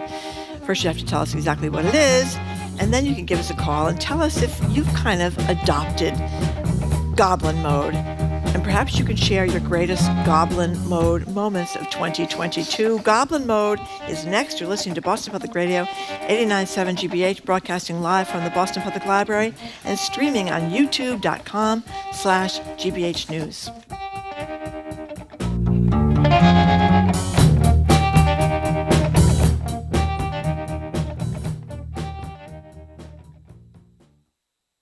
On Monday, the Supreme Court heard oral arguments in a case that could have far-reaching consequences for civil rights and civil liberties. What the justices' questions reveal about how they're thinking on these issues. Plus, we've got another freshman from the 118th, Florida's Representative-elect Maxwell Alejandro Frost. That's next time on The Takeaway from WNYC and PRX.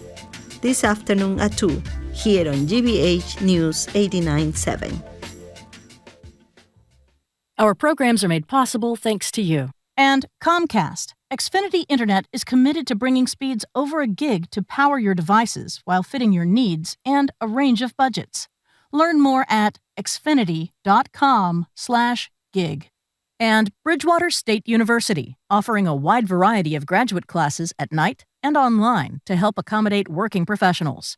Learn more at bridgew.edu/gradclass.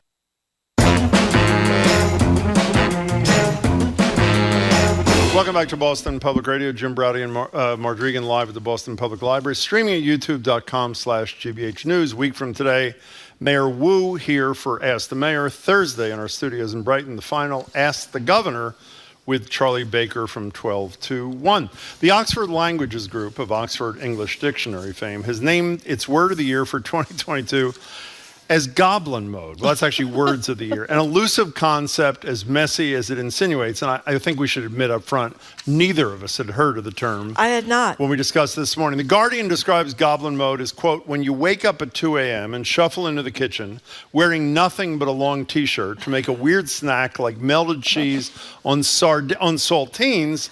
It's that energy, but brought to your waking life. Hedonism without the joy, a full embrace of slovenliness, a disregard for social norms. It sounds about right for 2022 office life, actually. So we wanted to ask you, are you in goblin mode, or are you still ironing your shirts before work every single day? The number is 877-301-8970. I have to say, even though I hadn't heard the term before, it does sort of capture the essence of a growing number of lives in this country over the last year, don't you think? Well, I like this definition too. A type of behavior which is unapologetically self-indulgent, yeah, that's good. lazy, greedy, typically in a way that rejects social norms or expectations.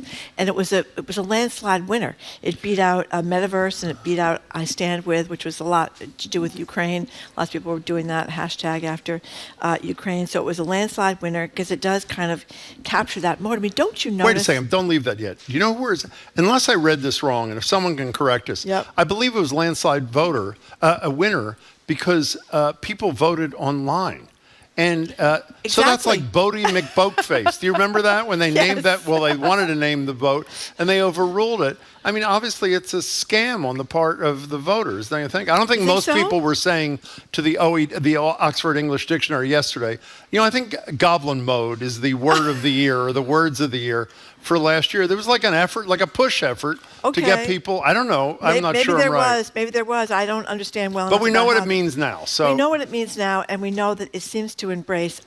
Don't you find that people are dressing differently? People are not going out and doing things as much as they used to. Sweatpants are huge. Yeah, sweatpants are huge, and there's still kind of a post-pandemic whatever that's still with us. And I think people are still hesitant about, we're hearing more about COVID coming back or the flu or the RSV or whatever it is. I think people are still kind of in their little cocoon mode. I think goblin mode is a step beyond just not getting past COVID. By the way, Mackenzie, our coworker, says we not only didn't know the term, we're using it improperly. You do not say you're in goblin mode. You are going goblin mode. So our apologies to and in the past people tense, who are in goblin mode. You went goblin mode. Apparently so. I can see you going goblin mode very easily. Well, a lot of people think I am at this moment, actually, but I could do the goblin mode kind of thing, I think. 877-301-8970. What do you think of the Oxford English Dictionary's choice of that as word or words of the year? But much more importantly, now that we know what it means, have you gone, we're not supposed to say gone. What are we supposed to, what's the verb we're supposed to use? That we went goblin? Whatever it is. Whatever the goblin mode thing is, have you done it? Now, this hashtag at goblin mode on TikTok is according to The Guardian. Yeah. I love The Guardian, by the way. Yeah, it's a great newspaper. It's often used as a rebuff of that girl trend, which is all about being the best version of yourself. You've heard that a million times. Yes. Be the best version of yourself. Get up early and exercise. Perform these elaborate skincare routines and drink organic green smoothies. And then, of course, posting it all on social media. It's kind of the reverse of that. So, right? but wait a second. You're sort of ridiculing the whole goblin mode thing. When you're working from home, I've mentioned this in the air 1,000 times. I see you on Zoom. You were generally in a T-shirt and an apron. I would argue that when you're doing a 3-hour radio show, that is goblin mode. Well, would you not listen, say? That's only, if we have a guest, I'm not in an apron when we have the guest. I take the You take it apron off, and then the guest is gone, you put the apron back on. Yeah, I have to wash the dishes during breaks and That is goblin mode. But I think a lot of people working from home, you get all dressed up when you work at home. No, I do not. You don't get dressed up when you come to work. Robe, okay. From home, not work. I think that's kind of the thing that and I went to a very nice Christmas party and it was amazing. You did? Yes. It was amazing the number of people there. Men. How come I wasn't invited? What was that? You didn't know the people. That's what you said. It's very swish, Jim. Okay, fine. It's very swish. Thank you for But protecting I would me. say half the men Goblin there, mode? no ties. Really? Well, that's not exactly goblin Well, mode. it is. Slovenly. It says unapologetically self-indulgent, lazy, slovenly. To a very snazzy Christmas party. I think in normal times people would wear a tie, wouldn't they? I don't think they're wearing ties anymore. I think they're wearing kind of worn out shoes. Did you see President Macron on 60 Minutes the other night? Was he in a turtleneck? He was in a turtleneck. Yeah. That's not goblin mode, believe No. me. He looked really good, by the Yeah. way. In any case, let's go to Brady in a car. You were first on the goblin mode segment, whatever that is, on Boston Public Radio. Welcome. Hey guys, thanks for taking my call. Yeah. I as always, love the show. Thanks. But so I lived as a goblin for like 24 years. I was a roadie for 10 years, and then I was a musician and a stand-up comic for 14 years. Oh, my gosh. I spent most of my life naked, stuffing myself with food and or alcohol and drugs, and I was dirty, and it was a blast.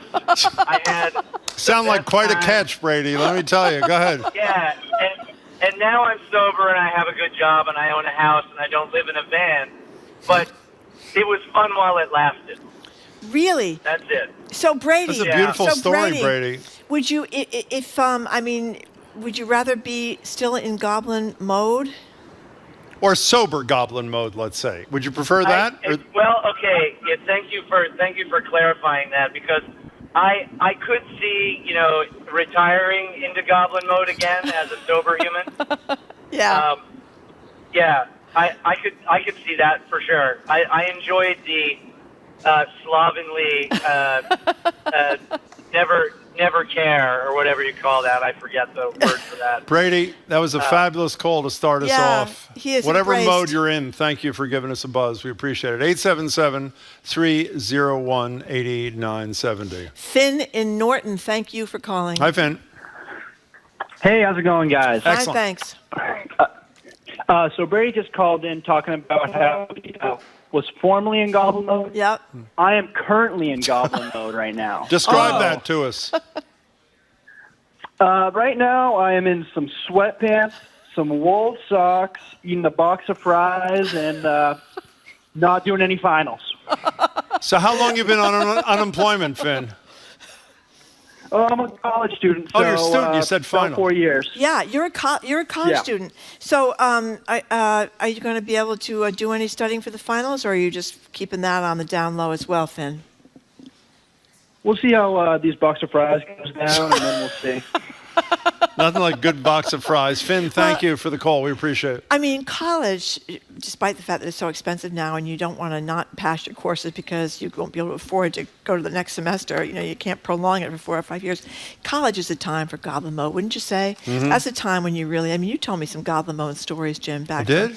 Yes, you did. No, dude, in all seriousness. I'm not going to repeat them. Seriousness, I'm not going to repeat them. Really. I am not going to repeat Okay. them. Don't worry. Can I ask you a question? It's outrageous. If you're going to disparage me, which you do fairly regularly, I know the trick is to say, you told me a horrible story about something you did, and then think by not telling the story, that's okay.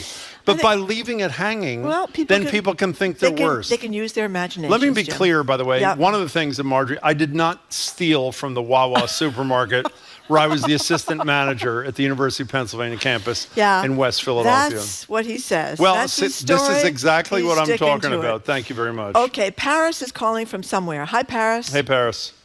Hey, Jim. Hey, Marjorie. this This is like so meta. This is your Paris. How are you? Paris, that is an Alston? Paris. Oh, my Paris God. From Morning Edition. Hey, Paris. I cannot imagine. By the way, let me just say, I see Paris fairly regularly. You don't even know what goblin mode is. I've seen you. Come on. I hope I go into goblin mode, but it's still cute, Jim. So what's the deal with you? You were talking about goblins, and I just had to give you a Lil Wayne reference. Okay, we're ready. I don't know how much you listen to him. He has both an EP and a lyric in one of his songs where he goes, "What's a goon to a goblin?" And what is Lil Wayne saying with that line? So, I mean, I don't know if you're familiar with the term goon or goons. Yeah. It's like a thing that people call, their pack of whatever. They're pack of people. Yeah. But, so you can be a goon all you want, but really it's goblin status that we're all striving for, because I think that's probably the darkest on the meter of, don't give a F. Beautifully put. That was beautifully put, Paris. Let me say. Paris, we love that you called the show. Do it again. Tell Jeremy to call, too, next couple days. I will. We'll have to figure it out. I'm going to ask him tomorrow if he's a goblin. We'd love that. Paris Alston from the fabulous Morning Edition here on GBH Radio, 89.7. So one of the texters says, Jim was right. The vote was totally a Reddit joke. It refers to an inappropriate meme, and nobody uses that word in real life. Get with it, boomers. Now, let me ask you something. Boaty McBoatface was what? Was it the name of ship in the Royal Navy or something? Yeah, they were gonna Wasn't it? This big, huge warship. Boaty McBoatface. Boaty McBoatface. Which was a fabulous right. name. It did not win, needless to say. Somebody else just texted and said that it sounds like the dude from The Big Lebowski invented goblin mode. Remember that? Jeff Bridges in The Big Lebowski? I think that's a pretty good picture, That a is visual. a fabulous film, too, by the way. It is fabulous. And I think film. the visual is very good as well. Shay from Woburn, thank you for calling. Hey, Shay, how are you? Hi. Hi. Big fan of you guys. Thank you. I do not go goblin mode myself. I have a colleague that does, who is maybe 20 years younger than the rest of us, and I just wanted to call in and voice our opinion that we all think it's disgusting. You know, like you come to work, you look like you just rolled out of bed, you smell like you just rolled out of bed, and you know, we're all parents of teenagers at this point, and we would correct our teenagers, but this is a young man who is an adult at this point, and it's just the whole goblin mode. I really wish this whole thing would just disappear Shay, because it's really gross. Does your coworker know how his coworkers feel about him? I don't think so, to be honest with you. Yeah. But you know, Shay, you're right about the teens. I think the teens period would be a long, extended goblin mode. Well, the coworker's not a teen. The bedroom of the teen and what's under those sheets and the crumbs and the food Right. and the gross and the. But the coworker is almost 30, Marjorie. Okay, Yeah, yeah. it's time to come out of Yeah, it. no, you got a good And point. Let me ask. Can I ask your opinion, you guys? Because Sure. you're you. We are. I One of have us had is. this discussion with my colleagues. I would like to say something. As a mother of young adults, I feel compelled to say something. It might be crossing the line. Would you guys say something? Pull him to the side and say, hey, look, just so you know, we've noticed this odor or appearance that, is not really a professional presentation. Would you say something if it was Well, you? I can answer that question. Marjorie would actually say it to the person's face politely. I would badmouth him behind his back. That's the difference between the two of us. So, yes, we would both take action, Shay. Thank you for your call. You would you not? You politely. Didn't you tell me? Wouldn't say anything. Didn't you tell me you were assigned? I'm not going to go too deeply into this. There were interns at the Herald years ago who were dressing, let's call women interns, dressing inappropriately. Weren't you assigned by the bosses to go have a conversation? The boys asked me if I would go have a conversation. Because they felt they couldn't really have a conversation. This was a beautiful young woman who was very provocatively dressed, maybe not in office attire. What'd you say to her? And they couldn't even look at her, so they asked me if I would go over and speak What'd with you her say? about her. They couldn't You get say any the work goblin done. mode isn't working? Well, I just said, you probably should cover your breasts at work. Button up your shirt a little bit more, kind of thing, Well, because they were nice. afraid they'd be accused of sexual harassment if they said anything. Listen to this from Tony in Nashua.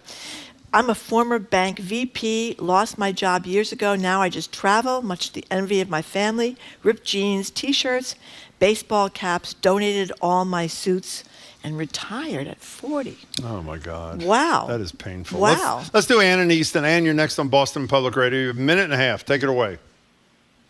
Okay, I never heard of the term until today, and I definitely lived goblin mode for most of 2020, all of 21, and half of 22. And what does goblin mode mean in your Ann, in your life? How do you define goblin mode? What were you doing?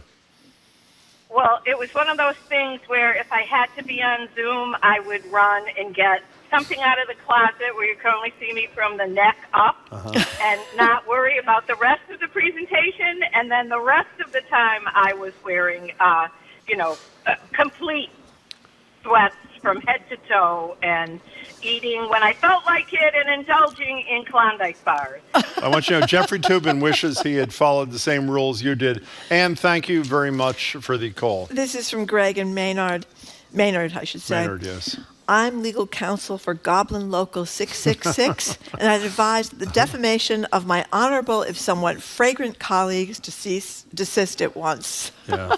In any case, that's it. Is that it for goblin mode?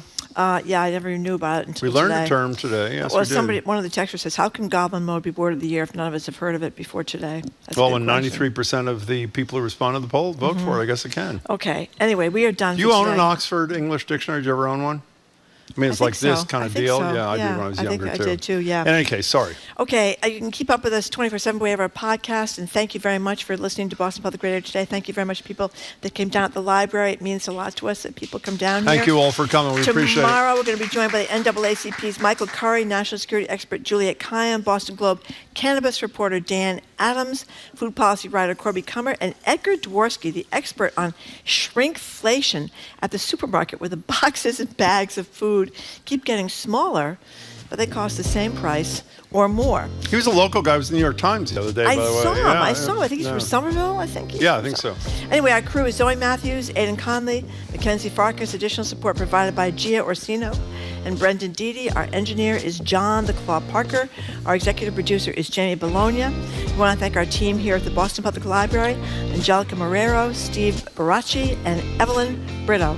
What's on TV tonight? By the way, if you can vote the audience before you go about whether or not this is the most depressing 3 hours of your life, we'd really. Oh, you're yes, and thank you very much. We appreciate it. It's a landslide, 93%. Okay. A couple of things. One, Juliet Shore is Done My Dream. Oh, She she's is great. at BC, and she's done research on the ground into whether the 4-day work week works. And I'll give you a hint. Not only were the employees thrilled in all the examples, so were the employers. The chief strategy officer at one of those companies, and Juliet will join me. Latasha Brown is head of Black Voters Matter. She is unbelievable. She's going to join me from Georgia today. And after we talk about the primary, she's going to join Jim Splain, who's a former Democratic member of the New Hampshire House of Representatives. He wrote the law solidifying New Hampshire's first in the nation primary status back in the 70s.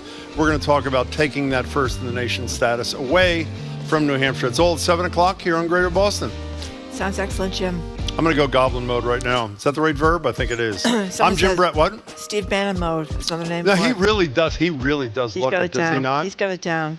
Okay, I am Marjorie. I'm Jim Browdy. Thanks again for tuning in today. I hope you can tune in tomorrow. And meanwhile, have a great day.